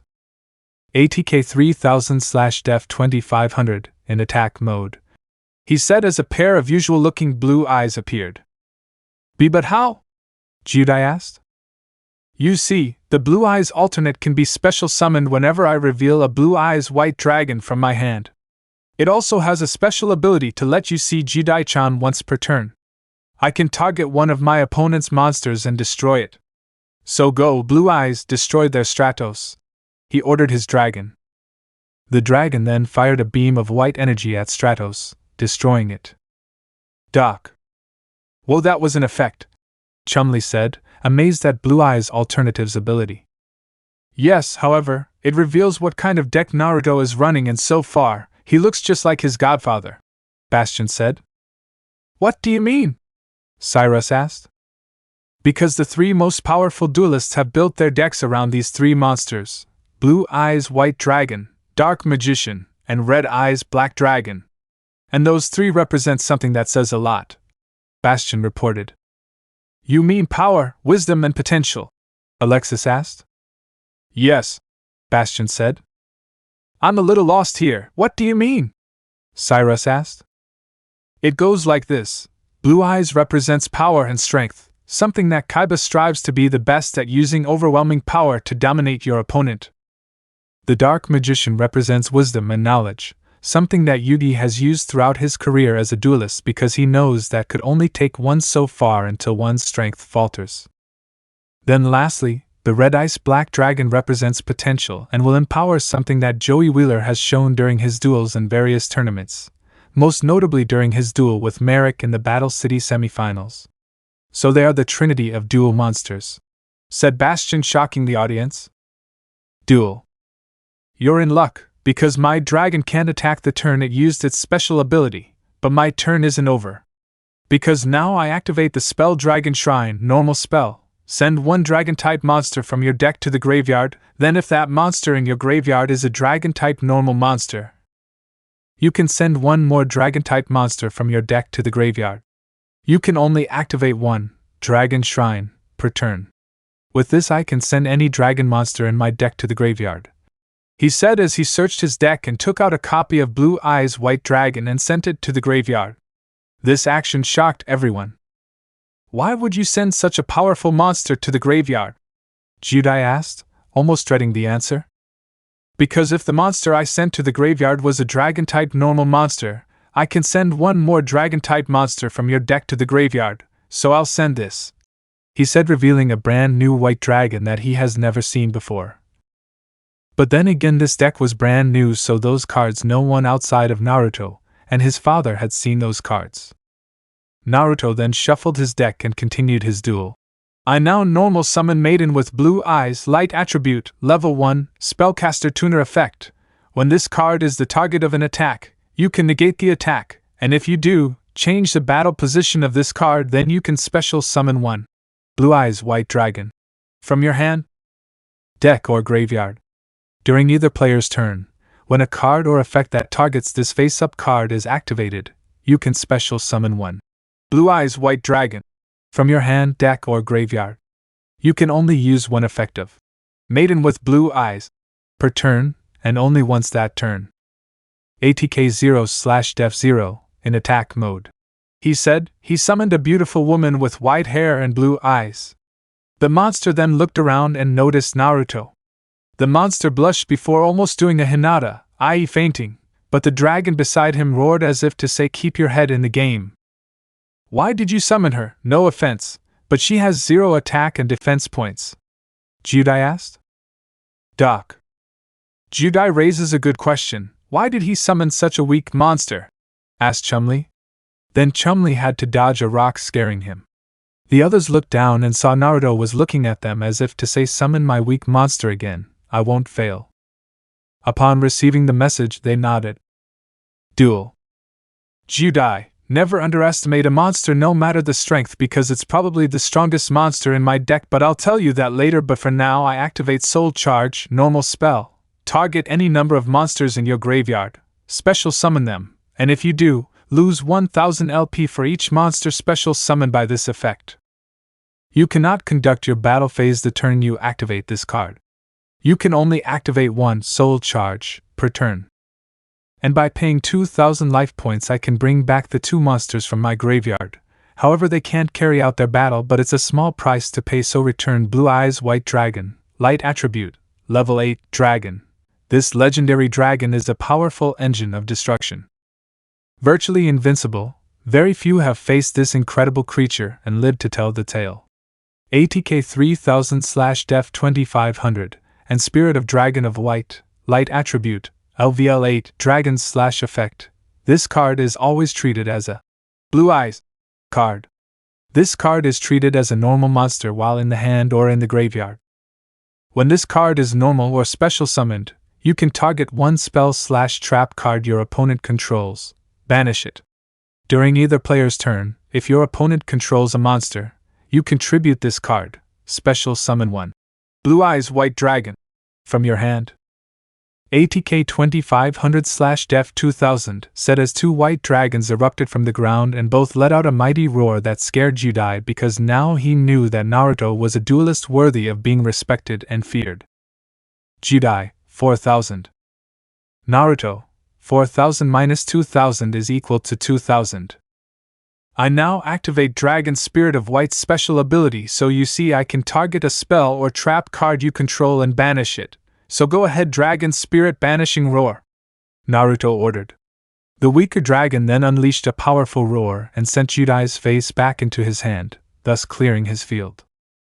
Now Judai knew she was in big trouble. She had nothing to defend herself with, and now she had 3 powerful dragons watching her, waiting for the opportunity to attack her. But due to the effects of Soul Charge, she was safe for now, but knowing Naruto, that wouldn't be a liability. Judai, just so you know, Maiden is a tuning monster, he said, surprising everyone. So now you know the severity of underestimating her. I now attune my level 1 Maiden with my level 8 Dragon Spirit of White and Synchro Summon, he said as Maiden turned into a single green ring and Dragon Spirit turned into 8 stars. O great Spirit of White, reveal yourself and unleash your power. Synchro Summon Spirit of Eyes of Blue, Blue Eyes Spirit Dragon, Light Attribute, LVL 9, Dragon Synchro Effect, 1 tuner plus 1 or more non-tuner. Blue Eyes. Monsters. Neither player can special summon 2 or more monsters at the same time. Once per turn, during either player's turn, when a card's effect in the graveyard is activated, you can negate the activation. During either player's turn, you contribute this Synchro Summon card, special summon 1 light dragon type Synchro monster from your extra deck in defense position, except Blue Eyes Spirit Dragon, but destroy it during the end phase of this turn. ATK 2500/Def 3000, in defense mode, he said, summoning a dragon that was literally ghostly white. Hence the name. Doc. A new Synchro monster, and like Sharigan, that monster is dedicated to the Blue Eyes archetype. It's definitely a troublesome monster, Bastion said. I know what you mean, but facing that deck is a terrifying thought, Alexis said as she watched her harem sister face off against her boyfriend's monsters.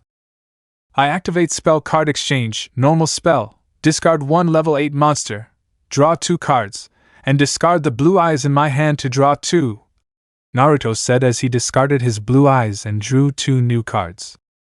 Then I activate the Spell Consonance cards, normal spell, discard 1 Dragon-type tuner monster with 1000 or less ATK, draw 2 cards, and send a Dragon tuner monster from my hand to the graveyard to the White Stone of the Ancients and draw for 2, he said as he sent the tuner monster to the graveyard and drew 2.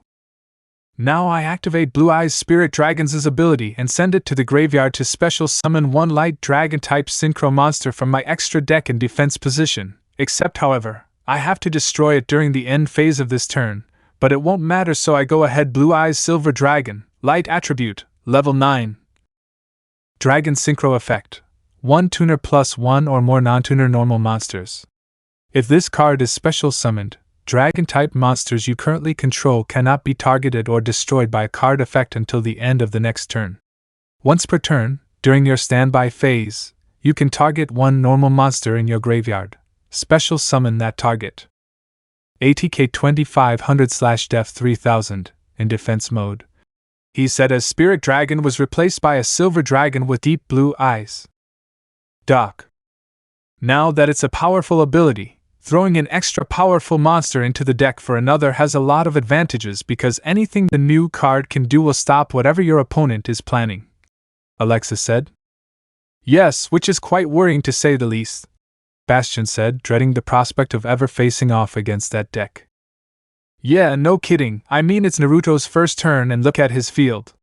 His godfather would be dancing with joy just seeing his prize card being used effectively.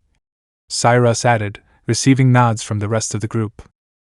Duel. Judai, sorry, but I'll finish this first. I activate Return of the Dragon Lord's normal spell. Target one level 7 or 8 dragon-type monster in your graveyard, special summon it. If a dragon-type monster you control would be destroyed by battle or card effect, you can banish this card from your graveyard instead, and bring back Blue Eyes White Dragon. Naruto said as his discarded Blue Eyes White Dragon burst out of the ground with a mighty roar. Then I activate Silver's Cry, quick play spell, target one dragon-type normal monster in your graveyard, special summon that target. You can only activate one Silver's Cry per turn, and bring back Dragon Spirit of White, just so I know Spirit of White is treated as a normal monster while in the hand or graveyard, so it was a valid target for my spell card. He reported as the dragon appeared. And as I said, this duel is over. Go with Blues and Spirit of White and attack her directly. He ordered his 2 dragons. They opened their mouths and unleashed 2 powerful white beams. 3000 plus 2500 is equal to 5500. 5500 minus 4000 is equal to minus 1400. Judai. 4000 to 5500 equals minus 1400. Naruto, 2000, winner. Naruto flashed his signature grin. That was an awesome duel, Judai-chan, Naruto said. Judai nodded. Even though it was completely one-sided? He asked. Naruto then looked at his deck. Sorry, but seeing my old man again got me excited, and with these new cards I just had to show off, Naruto said. You know, Judai-chan, I have to ask? Why didn't you use the new fusion monsters I gave you? Naruto asked, wondering why Judai didn't summon any of the new E-Hero fusion monsters. This also caught the attention of everyone who was listening, and they wondered what new fusions he got, and why he didn't summon any of them. Judai sweated a little and rubbed the back of his head nervously. Well, you see, I forgot about them, he said. Everyone faced each other with beads of sweat at this response. Naruto was the first to recover. Did you forget them? He shouted, doing his imitation of Iruka's giant head without jutsu with marks on his forehead. I'm sorry, Naruto-kun. We left in such a hurry and I didn't realize until after summoning Stratos that I'd forgotten to bring the new fusions, he said honestly. Naruto pinched the bridge of his nose to ease the headache he was currently having. He sighed. Fine, I'll forgive him, but don't forget them next time, because those monsters haven't seen action in a little over 7 years, so it will be a huge relief for them to finally be able to fight alongside someone who would use them in a duel, Naruto said as the side group recovered and joined the two. Here's a tip. It'll be a big blow to both of us if Judai forgets those cards on the day of your exhibition game, Bastion said. I know, and I'm sorry, it's okay, I wanted to try out my new deck, Judai said, but was interrupted by Alexis. We all know, Judai, but be careful, and also after your fight I would love to challenge you to a duel, she said in front of Judai, her rival both in the duel and in Naruto's affections, although she agreed to join the harem with serenity when Naruto called her to introduce them. Well, whoever they bring, we'll take them down, Naruto said with a confident smile. Same here, Judai said as he jumped on his boyfriend only for Alexis to do the same. Chapter 7. It's been a week since both Naruto and Judai agreed to participate in an exhibition match. Within the week, Judai had challenged Zane Truesdale, the top student of the Obelisk Blue Dorm, to see if she was ready to take on whatever Dr. Growler threw at them. She lost, of course, but put up a good fight, right before Zane played his final game, which was a combination of Power Bond and Cyber End Dragon. Clever, but also dangerous if played poorly, but Zane played his cards right and emerged victorious. Another thing that happened was that Chumley's father came to the Duel Academy to take Chumley back to the mainland so he can continue the family business of making hot sauce. But Judai and Cyrus decided to help Chumley with his deck to prepare him for the duel. Judai and Cyrus then fought their father for their right to stay at the Duel Academy. Naruto provided some cards to help with the construction of Chumley's deck. The next day the duel escalated, but even with the new cards he lost the duel, but his father allowed him to stay since he had found friends that would support him no matter what. The time has come for the exhibition match. While a group of Slifer Red students were talking in the halls of the academy laughing and having a good time, but that was interrupted by a furious Dr. Growler. Why does this elite dueling academy have to accept these dropout kids? Especially those two punks Judai and Naruto, Growler thought with a grimace. Besides that, I can't expel those two or the other Slifer rejects that pardon for Sito Kaiba, he thought. Only expulsion awaits people like that, he shouted, causing the Slifer students to look at him as if he were crazy, but not wanting to become the object of the teacher's wrath. They entered the room fairly quickly. Growler then smiled. If I can't expel those two, then the duel will humiliate them so much that they'll leave Duel Academy forever, he said to himself. Hello, Professor, a voice called out, drawing his attention. Growler turned around and saw Chaz Princeton approaching him. What do you want, Chaz? Growler asked. Please allow me to duel Naruto and Judai, Chaz demanded. Allow you? Growler questioned. This time I'll destroy both her and her boyfriend with my own hands, Chaz explained. That won't be necessary, Chaz, he said, receiving an astonished look from the Obelisk student. I've already invited some powerful duelists who are suitable for tag dueling. Besides, you should worry more about yourself. Even R.A. Yellow, Growler said as he walked away, receiving a surprised look from Chaz. Chaz then frowned at the teacher. R.A. bedroom. In Ra's dorm, Naruto and Judai were doing some last-minute chasing with their decks ready for today's second tag team exhibition match, whichever one was selected for today's duel. In the living room, Alexis, Cyrus, and Chumley were helping with the duel's needs. Finally it's the day, huh? Asked Chumley, who was sitting on Naruto's bed. Yeah, I'm looking forward to it, aren't you, Naruto-kun? Judai asked his boyfriend. Yeah, I'm excited and can't wait to unleash the last of the three, Naruto said, getting everyone's attention. Wait, you mean you're going to summon? Alexis said before being interrupted by Naruto, who then revealed the card he was talking about. The Winged Dragon of Ra. It's only fair since I already summoned the other two, Slifer during the promotion match and Obelisk during my duel against Titan, so Ra gets a turn, he said, making the monster spirit nod in approval. I can't wait to see the strongest of the three in action. And you, Cyrus? Judai asked excitedly, ready to see the last of the three monster gods duel. You bet, Cyrus said. Hey, just so you know, this match will be broadcast thanks to Kaiba, so make sure you duel to the best of your ability, Alexis said, reminding the two duelists of the last-minute scenario for the duel that Kaiba set up. Naruto then smiled. All the more reason not to lose, he said, receiving a nod from Judai. Let's go, Naruto-kun, Judai said as he put away his mallet and walked towards the door. Alright guys, wish us luck, Naruto said as he followed Judai out the door. 30 minutes later.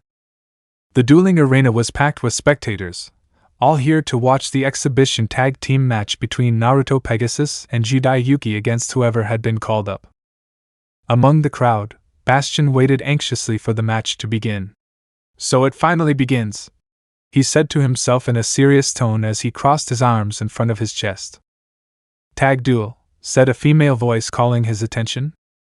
Judai may have said he'd never been to one before. Naruto on the other had some experience, so with him on Judai's side he'll be able to get up to speed on the rules, Alexis said as she sat down with Chumli and Zero.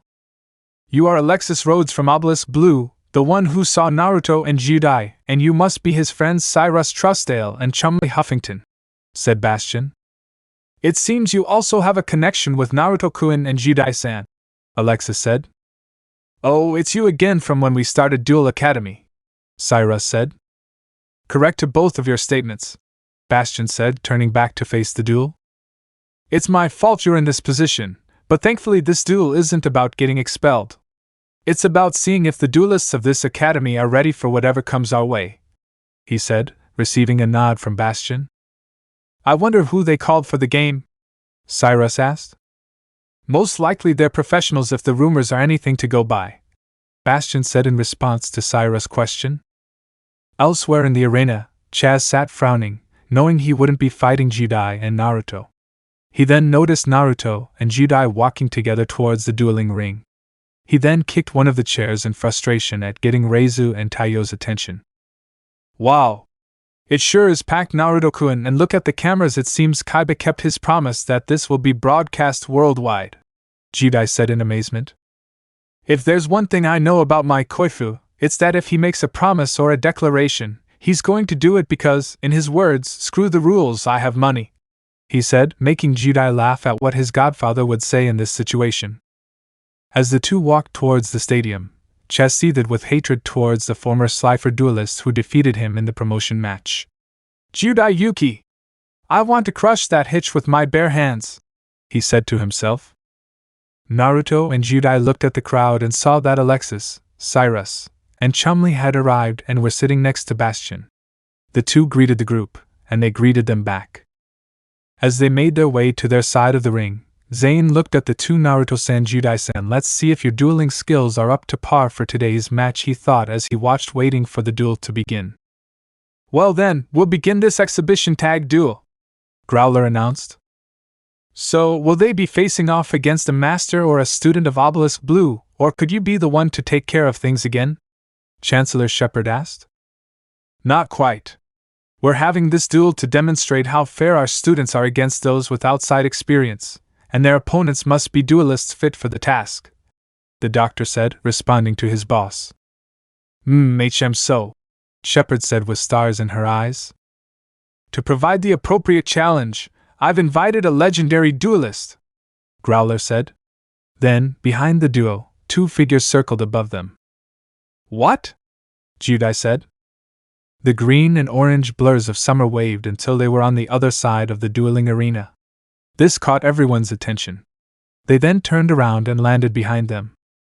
As they stood up, both Naruto and Judai got a good look at the two individuals. They were wearing similar clothing, except one was wearing green and the other was wearing orange. They had bald heads and Chinese characters on their foreheads, one saying para and the other saying dox. Naruto took a good look at them and smiled. We are the traveling guards, said the man in orange.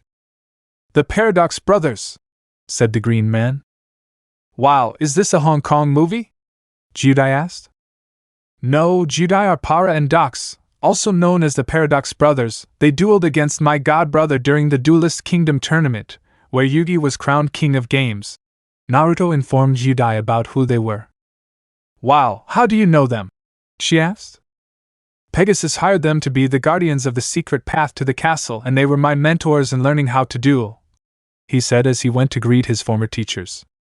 Wow, Naruto-kun, you must have some good connections, being Seto Kaiba's godson, Yugi Moto's godbrother, Pegasus' son, Joey Wheeler's future brother-in-law, and now a former student of the Paradox Brothers. What's next? She asked. Naruto smiled at her. Everything in due time, Judai-chan, he said before going to greet the Paradox Brothers. When he approached them, they recognized him. Brother, is that it? Asked Para. It is, Dox said. Young Naruto Pegasus, they said in unison. Para Jiaoshi, Dox Jiaoshi, it's good to see you again, Naruto said as he bowed. And Jiaoshi means master in traditional Chinese. The Paradox Brothers also bowed. Naruto Shueshing, and Xuesheng means student in traditional Chinese. It's also good to see you again, they said. So the fact that you two are here means you're our opponents for today's exhibition match, Naruto said. Of course, Xuesheng, think of this as our graduation exam, Para said. The goal of this test is to beat us, Dox continued. Duelist Kingdom. On the Duelist Kingdom island within Pegasus Castle, the creator himself sat in front of a very large plasma screen television to watch the duel. On the couch next to his chair sat Yugi Moto, Solomon Moto, T. Gardner, Tristan Taylor, Joey Wheeler, Serenity Wheeler, Mai Valentine, Merrick Ishtar, Ishizu Ishtar, Odian Ishtar, Makuba Kaiba, and Sito Kaiba, all invited by Pegasus to watch the match in his castle. Oh my Kaiba boy, you really went out of your way to make this duel public, especially since it's your godson who's fighting, the creator said as he swirled this wine glass. Well, I wanted to show the world that Duel Academy can produce top-tier duelists who can adapt to any situation and any challenge that comes their way, Sito said in his usual monotone while crossing his arms. Though you find it strange that Naruto-kun and Judai-san were the only ones participating in this match? The T asked. What do you mean? Yugi asked. It's almost like someone has a vendetta against Naruto and those he's associated with, T said, making Kaiba look at her. Well, if anyone has a grudge against my godson, then they'll answer to me, he said in a serious tone. Don't forget me, my godbrother may not be easy to convince, but I will defend him no matter what, Yugi said in a determined voice. The boy is going to be my family someday, so as his future father-in-law I'll keep him, Joey said, making both Serenity and Mai laugh at her brother/boyfriend's comment. If you're saying you'll protect him, then that's not saying much since you can barely defend yourself, Kaiba said, shooting at the blonde. Joey became enraged at Kaiba's comment, while everyone else chuckled or stopped Joey from attacking Sito. Also, this will be a good opportunity to see if he can really summon the third Egyptian god card, since he already summoned both Slifer and Obelisk in previous duels, Kaiba said, getting everyone's attention. Yugi since he could sense when cards were played, and Serenity because his fiancée or his other girlfriends would inform her of their progress whenever they could. Wait, so you're saying this kid has all 3 cards in his deck and has already summoned 2 of the 3 and is going to summon the strongest of the 3? Merrick commented as he tried to comprehend how powerful this kid could be to withstand the power of an Egyptian god monster without the need for an ancient item or an ancestor from ancient Egypt. Incredible that such a child is able to command the great beasts and not lose himself, said Ishizu, truly amazed by the power of children. The group watched as Naruto and Judai walked towards the arena. They then saw 2 spots, an orange spot and a green spot. Well, looks like those 2 will be your opponents, said Pegasus, drawing everyone's attention. Who? asked Yugi. You'll see, was all Pegasus said as he looked at the screen, and the blurs revealed themselves to be Para and Dox. Both Yugi and Joey were surprised to see those 2 again, who were going to be Naruto and Judai's opponents for the exhibition match. I think you may be right about someone holding a grudge against those 2 because those 2 are dueling legends and both Joey and I had a hard time winning against them, said Yugi, receiving a nod from Joey in agreement with what Yugi was saying to him. Remember how difficult it was to duel those 2. I'm going to investigate who may or may not have a vendetta against my godson, but I have a suspicion as to who it might be, Kaiba said, squinting at the screen. Well, we can't do anything about that now, brother, so let's see if Naruto and I can handle those 2, Makuba said, moving away from his brother's figure to win. Everyone agreed with Makuba's suggestion and watched the television. Duel Academy Arena/stands. As the duelists walked to their respective sides, everyone was either shocked or horrified by the opponents chosen for the duel against Naruto and Judai. However, some of us were glad to see the 2 students of RA being defeated by these 2 legendary duelists. I've heard about them. They're the dueling brothers who gave the king of games a hard time with their invincible combinations, Alexa said, now worried about her boyfriend and her harem sister. Those 2 stand a slim chance against opponents like that, Bastion said, a tone of concern in his voice. Both Cyrus and Chumli prayed for their friend's victory. Chess smiled, waiting to see Judai and Naruto suffer a humiliating defeat. This is excellent. To suffer an ugly defeat in front of not only everyone here, but everyone watching this duel. Judai Yuki, Naruto Pegasus, said the Princeton heir. Zane just watched, but he was worried about his rival's chances of defeating such experienced opponents. We don't hold a grudge, but, Para said. We're locked in battle for our own reasons, Dox said. If you can't beat us, Para said. Your path will remain blocked, said Dox. Now come and fight with us, they said in unity. Growler chuckled until he heard a voice behind him. This is quite a drastic measure, the voice said, drawing his attention, revealing itself to be Chancellor Shepard, who seemed somewhat angry, but surprised to see the legendary team. It's them, it really is them, he said in amazement. Growler trying to save face. But Director, they broke a very important rule and needed to be punished, he said, until he got a look from Shepard that scared him. Were they pardoned by Seto Kaiba himself, or have you forgotten? The Director asked, making the female males sweat like crazy. Chancellor, it's fine, Naruto said as he prepared his dual disc. Are you sure? Asked the fat boy. Naruto nodded. I was hoping to face them in the future, but better now than later, so let's get this started, Naruto said determinedly, with Judai agreeing with his boyfriend. Very well, Growler, proceed, and when this duel is over I want to see you in my office, he said, giving Growler a stern look that made the man pale. And now both sides get into position, Growler said, to cheers from everyone in the audience and applause from everyone watching the duel. Naruto turned to Judai, who was trembling slightly. Judai-chan, remember, treat this as another duel and not an exhibition match. Please tell me you brought the cards with you, he said, remembering what happened the last time they dueled. Judai smiled and nodded at both her question and her words of confidence. You may not give advice to your tag partner. Also, you may treat your partner's field as your own field. Understood? Growler said as he outlined the rules of the match. Each tag team will share 8,000 life points. Then duel, Growler said as he ran off the field. Duel, said the duelist. Naruto and Judai, 8,000. 4 and Dox, 8,000. Naruto took out his cards and realized he didn't have his synchro combo in his hand, so he decided to go with it. I'll start by activating 2 spell cards. Shuren's Smoke Signal, which allows me to search for a 6 samurai monster whose level is 3 or lower, and 6 samurai united, he said as he searched his deck for a monster based on the Smoke Signal's effect. He then shuffled his deck again and began.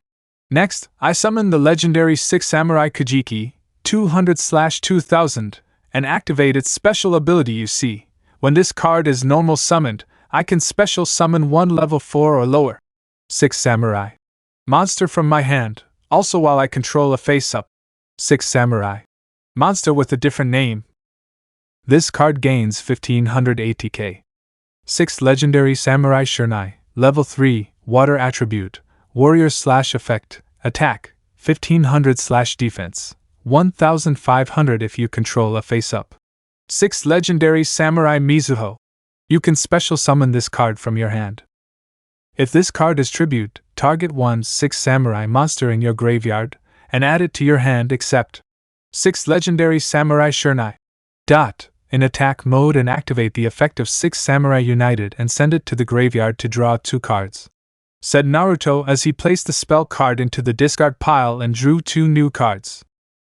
I now activate the effect of Gateway of the 6 and Shurnai and special summon Mizuho, 1600/1000, from my hand, he said as he summoned the red-armored samurai, who then looked at his brother.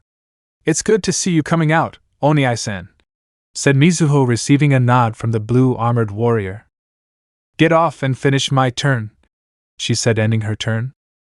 Naruto field, Mizuho dash, 1600/1000, Shurnai dash, 1500/1500, Kajiki dash, 1700/2000, Gateway of the 6+2 face down. So Para decided to continue. It's my turn. Draw, he said as he drew his card. I summon Jiraiya, level 4, attribute, earth, insect/effect, ATK, 2200/def, 100. When this monster declares an attack, flip a coin and summon it. If you summon wrong, you lose half of your life points. In attack mode, he said, summoning a giant spider. Parafield, Jirai Gumo dash, 2200/100. Then Judai was next. My turn. Draw, he said as he drew his card. I summoned the elemental hero Lady Heat, level 4, fire attribute, pyro/effect, ATK, 1300/def, 1000. During each of your end phases, inflict 200 damage to your opponent for each face-up. Elemental hero. Monster you control. In defense mode, he said. Judai Field E. Hero Lady Heat dash, 1300/1000. However, before Dox could start his turn, he felt a burning sensation and saw his life point gauge dropped by 200 points. Before he could say anything, Judai replied, Sorry, but that was Lady Heat's ability, so you see for Ichi. Hero I control while Heat is on the field. I can deal 200 damage during my end phase. That's why you lost 200 life points. Judai said, receiving cheers from the crowd for his classmates getting first blood. Naruto and Judai, 8,000. 4 and Dox, 7,800. Dox simply nodded and started his turn. It's my turn. Draw, he said, drawing his next card. I summon Kaiser Seahorse, level 4, light attribute, Sea Serpent/effect, ATK 1700/def, 1650. This card can be treated as 2 tributes for the tribute summon of a light monster, in attack mode. He said, summoning a warrior sea monster. The moment Naruto saw that card, it clicked. Damn it, if one of those 2 uses that seahorse, it'll be trouble since I know what they're heading for. I have to stop them before they summon that, Naruto thought. He planned to get rid of the Kaiser Seahorse. However, his train of thought was interrupted when Dox spoke up. I activate a Tribute Doll spell card, Tribute 1 monster, special summon 1 level 7 monster from your hand which can be normal summoned or set summoned. It cannot attack this turn. This card activates by tributing a monster on my field, he said, nodding to his brother who nodded back. Naruto felt a sense of dread and hoped he wasn't right, but that was wishful thinking on his part. I used Jirai Gumo as a sacrifice to special summon a level 7 monster from my hand. Go! Wind Lord Kazujin, level 7, wind attribute, sorcerer/effect, ATK, 2400/def, 2200. During damage calculation during your opponent's turn, if this card is being attacked, you can target the attacking monster. Make that target's ATK 0 during damage calculation only. This is a quick effect. This effect can only be used once while this card is face-up on the field. In attack mode, he said, summoning a large green monster with arms and a large, round body. Naruto in his mind cursed, hoping to stop this, but then realized it was face down. Naruto smiled. Sorry, Dox, but I'm afraid the oversized hot air balloon has outstayed its welcome. I activate my face-down bottomless trap hole card, he said, receiving shocked looks from his former mentors. Then the ground beneath Kazujin opened up and sucked the monster, and only to close without a trace of said monster. Naruto chuckles. Sorry, but I couldn't let you go through with your combo, so here's the key to your plan. By using bottomless trap hole, any monster whose attack is 2000 or higher is removed from play, so Kazujin takes his leave. Goodbye, he said, receiving cheers from the crowd. Duelist Kingdom, Pegasus Castle. The spectators watched the duel unfold. Pegasus was quite surprised by the cards Judai used. Oh, that's why Naruto boy made me send his old elemental hero deck, so I could give it to someone who might love and appreciate the overall flow of decks, Pegasus said happily. I know what you mean. Naruto has a unique way of sensing how someone plays their deck and seeing if he can help improve the current deck or help find new ways to use what's currently in use, Yugi said, amazed at how things were turning out. They then saw Dox summon Kazujin, which made Yugi and Joey gasp. He said, but was interrupted when a large hole appeared underneath the monster and sucked it in. Then they heard what Naruto said and everyone started laughing. Then it doesn't matter, Joey said, now relieved that Naruto wouldn't have to face the Gate Guardian like they did. He thought Yugi was a little suspicious. Duel Academy Arena/stands. He used his partner's monster as a tribute to summon a powerful monster, Bastion said. This kind of cooperation on the first turn simply incredible, But it's a relief that Naruto-kun had that face down. Alexis said, relieved that Naruto and Judai didn't have to face such a powerful monster. Cyrus and Chumley were thinking the same thing as Alexis. Zane smiled as he watched Naruto take control of the playing field by completely eliminating a potential threat from the game. Sorry, brother, I didn't anticipate such a trick being pulled. Our student has learned well, Doc said with a hint of pride for his former student. Okay, brother, but be careful, we mustn't underestimate either Naruto or his partner, Para said. Activate Dark Designator, declare one monster name. If the declared card is in your opponent's deck, add one of that card to your opponent's hand, Doc said, activating his spell card. If a monster I designate is in my opponent's deck, this card can add this card to my opponent's hand, he said, making both Naruto and Judai a little nervous. And I appoint Thunderlord Senga, he said, pointing at Para. Then Para laughed. I appreciate it. Naturally, I have a Senga in my deck, he said, scanning his deck and finding what he needed. Naruto was calm on the outside, but inwardly he was cursing his luck with such colorful vocabulary it would make the sailors look like a Sunday school girl. Now is the time for the real mourning to begin, the brothers said in unison. Wow, they summoned a powerful monster on their first turn thanks to Naruto-kun, she said, thanking her boyfriend for bringing the giant out of the field. Don't thank me yet, Judai-chan, Naruto said, getting her attention. What do you mean? She asked. Do you remember what Para said when he went to retrieve the Senga card? He asked. Mini flashback. Then Para laughed. I appreciate it. Naturally, I have a Senga in my deck, he said, scanning his deck and finding what he needed. Mini flashback Kai. Then it hit her. Why, you don't mean? She stuttered. Yes, each of them has a set of those cards to make Gate Guardian, so there are 5 cards left, which means 2 Suijin, 2 Senga and 1 Kazujin, so get ready, Judai-chan, said Naruto, preparing for his turn. Doc's Field, Kaiser Seahorse Dash, 1700/1650. My turn. Draw, Naruto said as he drew his next card and stared wide-eyed at the card. The winged dragon of Ra stealing from you so early must mean you really want to come out and play, he thought before grinning. This caught the brothers' attention. Oh, and why are you smiling? Para asked.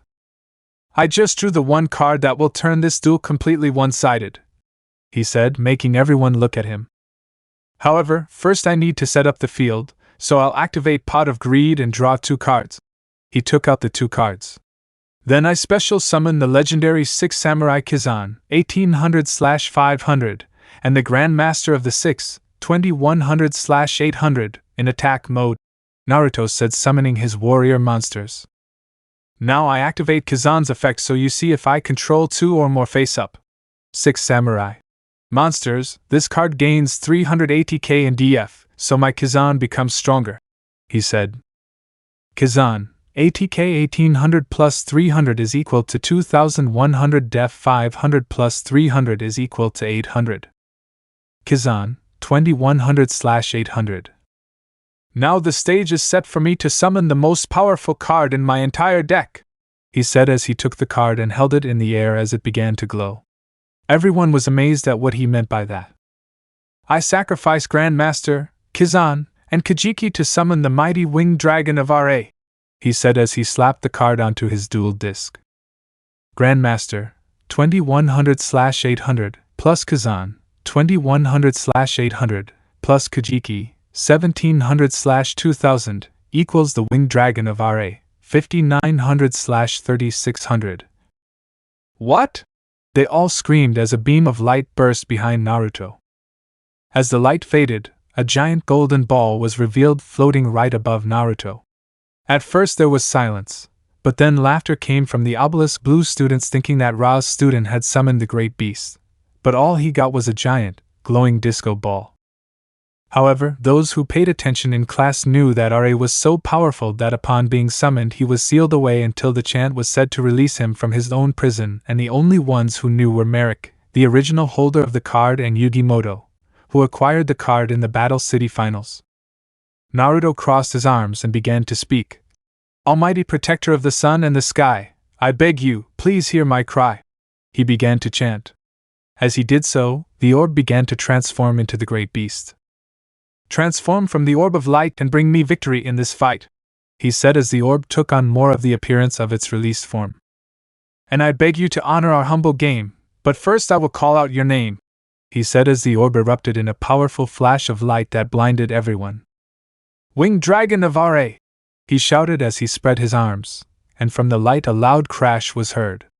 As the light faded, everyone regained their vision only to see a giant golden dragon looming over Naruto. The RA Yellow students were shocked to see their dormitory mascot in all its glory. Duelist Kingdom, Pegasus Castle. Everyone was surprised that on his second turn he had summoned the most powerful of the three god monsters. Merrick especially was amazed and shocked, before feeling a hint of pride at seeing his former partner in action again. "Yugi, you have to tell me when you decide to go to Academy Island.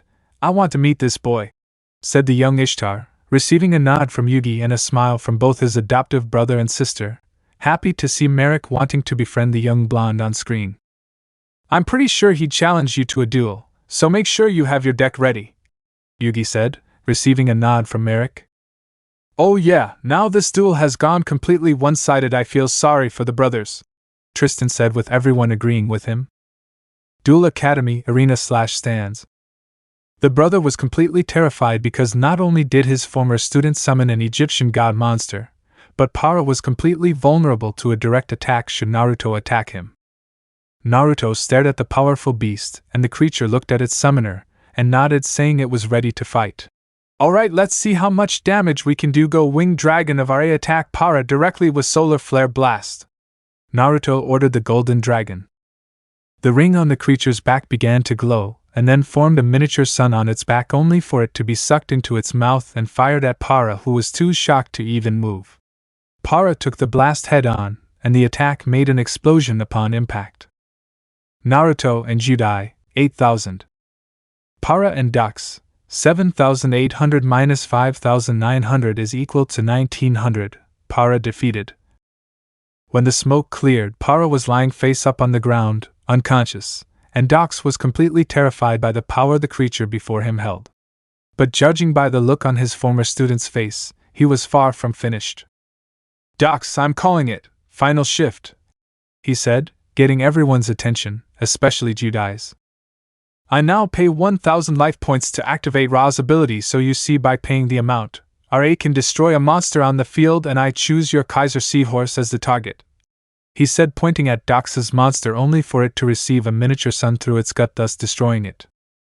"Now to end this duel! Go Shurnai Mizuho, attack him directly," he said, ordering his two warrior monsters to finish him off. The two monsters appeared in front of Dux and unleashed their weapons on him. Naruto and Judai, 8,000. 4 and Dux, 1,900 minus 1,700 minus 1,500 is equal to 0. Winners, Naruto and Judai.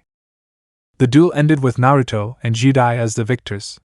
The entire student body cheered as they saw two of their classmates not only take on a professional duel, but also emerge victorious. Growler frowned as those two had won their duel, but it was replaced with a nervous look as he felt a rather large hand on his shoulder and looked over to see Chancellor Shepard, reminding him that he should go to his office to discuss what had just happened. Up in the stands, Cyrus and Chumley cheered their friend's victory, while Alexis and Bastion smiled at Naruto and Judai for managing to defeat two powerful duelists, also at Naruto for summoning his dorm pet, no doubt giving the Slifer and RA dorms a newfound respect for the heir of Pegasus. Zane smiled and left the arena without a word. Chaz was furious with the two for defeating the Paradox brothers and not suffering the humiliating defeat he wished for them. Duelist Kingdom, Pegasus Castle. Everyone was shocked to see how the duel ended. Although Sito knew how Naruto played from the data he receives from the headmaster and came to the conclusion that Naruto's general playstyle is to either overwhelm his opponent with sheer numbers or control the field long enough to OTK his opponent. However, summoning the Winged Dragon of Ra on his second turn was such an incredible feat that Merrick was both amazed and shocked. "Now I can't wait to duel him," Merrick said, trying to contain his excitement. Ishizu looked at her brother with a soft smile because their father stole his childhood, and when his dark side manifested himself he was too worried about conquering the world to have fun like a normal kid would, so this was his way of doing it, expressing his desire to make new friends. Be careful. American II Naruto-san seems like a formidable opponent, and with the heart of cards at his side, he might be the strongest duelist next to Yugi-san that you will ever face, she said, warning her brother. Merrick laughed. I know, sis, I'll make sure I'm ready, he said, keeping his smile. I'll help you with your deck preparations then, Ni-san, said Odian, offering to help his little brother. Okay, Odian, once we get back we'll work together on my platform, Merrick replied to his older brother. You can stop by the shop and pick up some cards before you go, Yugi offered. Thanks, Yugi, said Merrick. Like your sister said, be careful because he was trained by everyone here, Pegasus said with a somewhat serious tone that caught Ishtar's attention, especially Merrick, who was wide-eyed at the thought of Naruto being trained by Maximilian Pegasus, Yugi Moto, Sito Kaiba, and Joey Wheeler, 4 of the best duelists in their own right. Just the thought of Pegasus's heir being on equal footing with these 4 dueling titans was a terrifying thought. Duel Academy Arena/stands. Naruto and Judai approached the brothers as Dox helped his brother up. Stop, Dox. I'm sorry if I took it too far. I didn't mean to hurt you, he said, feeling ashamed of hurting his former teacher. He smiled. Don't worry, young grasshopper, he said. You passed our test with flying colors, so you're now the master of tag team duels, he said. We look forward to your future exploits, they said in unison, causing Naruto and Judai to laugh at the way the brothers finished each other's sentences. Then I promise not to disappoint you or let your teachings go to waste, Naruto said as he bowed. Then the brothers bowed and began to leave. Naruto and Judai watched as the brother left the arena as Alexis, Cyrus, Chumli, and Bastion joined them on the field. That was an amazing performance, bro, Cyrus said in his usual excited voice. Totally delicious, Chumli said. A fitting ending if I do say so myself, and to win using our dorm pet, you really honor us, Bastion said, still excited to have seen his second god monster, and the winged dragon of RA was definitely a true once-in-a-lifetime opportunity. Naruto-kun, as always you OTK your opponent, said Alexis, not surprised how fast the duel lasted. Hey, it was either end it now or have them summon the Gate Guardian, and just so you know this deck can't beat that unless it's with the help of my god cards, Naruto admitted to the glaring flaw in his deck. It can swarm the field but it can't beat the stronger monsters, so he has support cards to cover for that weakness, but once those cards are used up then it's all about preventing the swarm ability, then you shut the deck down. That was an excellent duel, Shepard said as he approached the group. Thank you, Chancellor, though I hope it wasn't too hasty, he asked, concerned about whether he should have prolonged it to show Judai's new cards.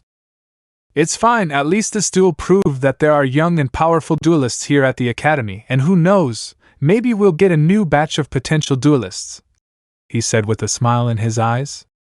I'm glad we've proven our Academy's potential to produce a top-tier duelist, Chancellor, Naruto said before the man left the arena with a trembling growler in tow. He will most likely be reprimanded for trying and failing to expel or humiliate students who came to the Duel Academy, mainly those who use or once used Slifer Red. RA bedroom, Naruto and Judai's room. Once the duel was over, the group returned to Naruto/Judai's dorm to celebrate their victory.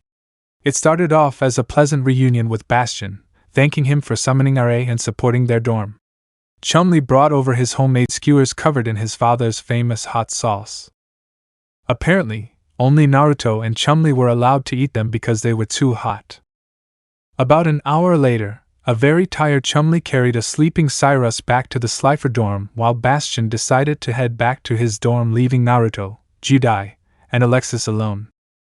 Naruto decided to start heading to bed, Judai told him to wait, and dragged Alexis to the bathroom, leaving Naruto alone in the room, so he decided to change into his sleepwear, which consisted only of the yellow RA sweatpants, leaving his upper half naked. As Naruto got into bed, he heard the bathroom door open only to see something that made his face glow crimson. Judai and Alexis in red and black hexy ladies' lace lingerie, sleepwear, underwear, nightwear, dress, G-string. The two girls stalked their boyfriend and were on either side, Alexis on his left and Judai on his right. They dragged him onto the bed and laid their heads on his chest. Alexis was blushing from the whole thing but calmed down when she heard Naruto's heartbeat. Naruto then slid his arms around their waists and pulled them closer.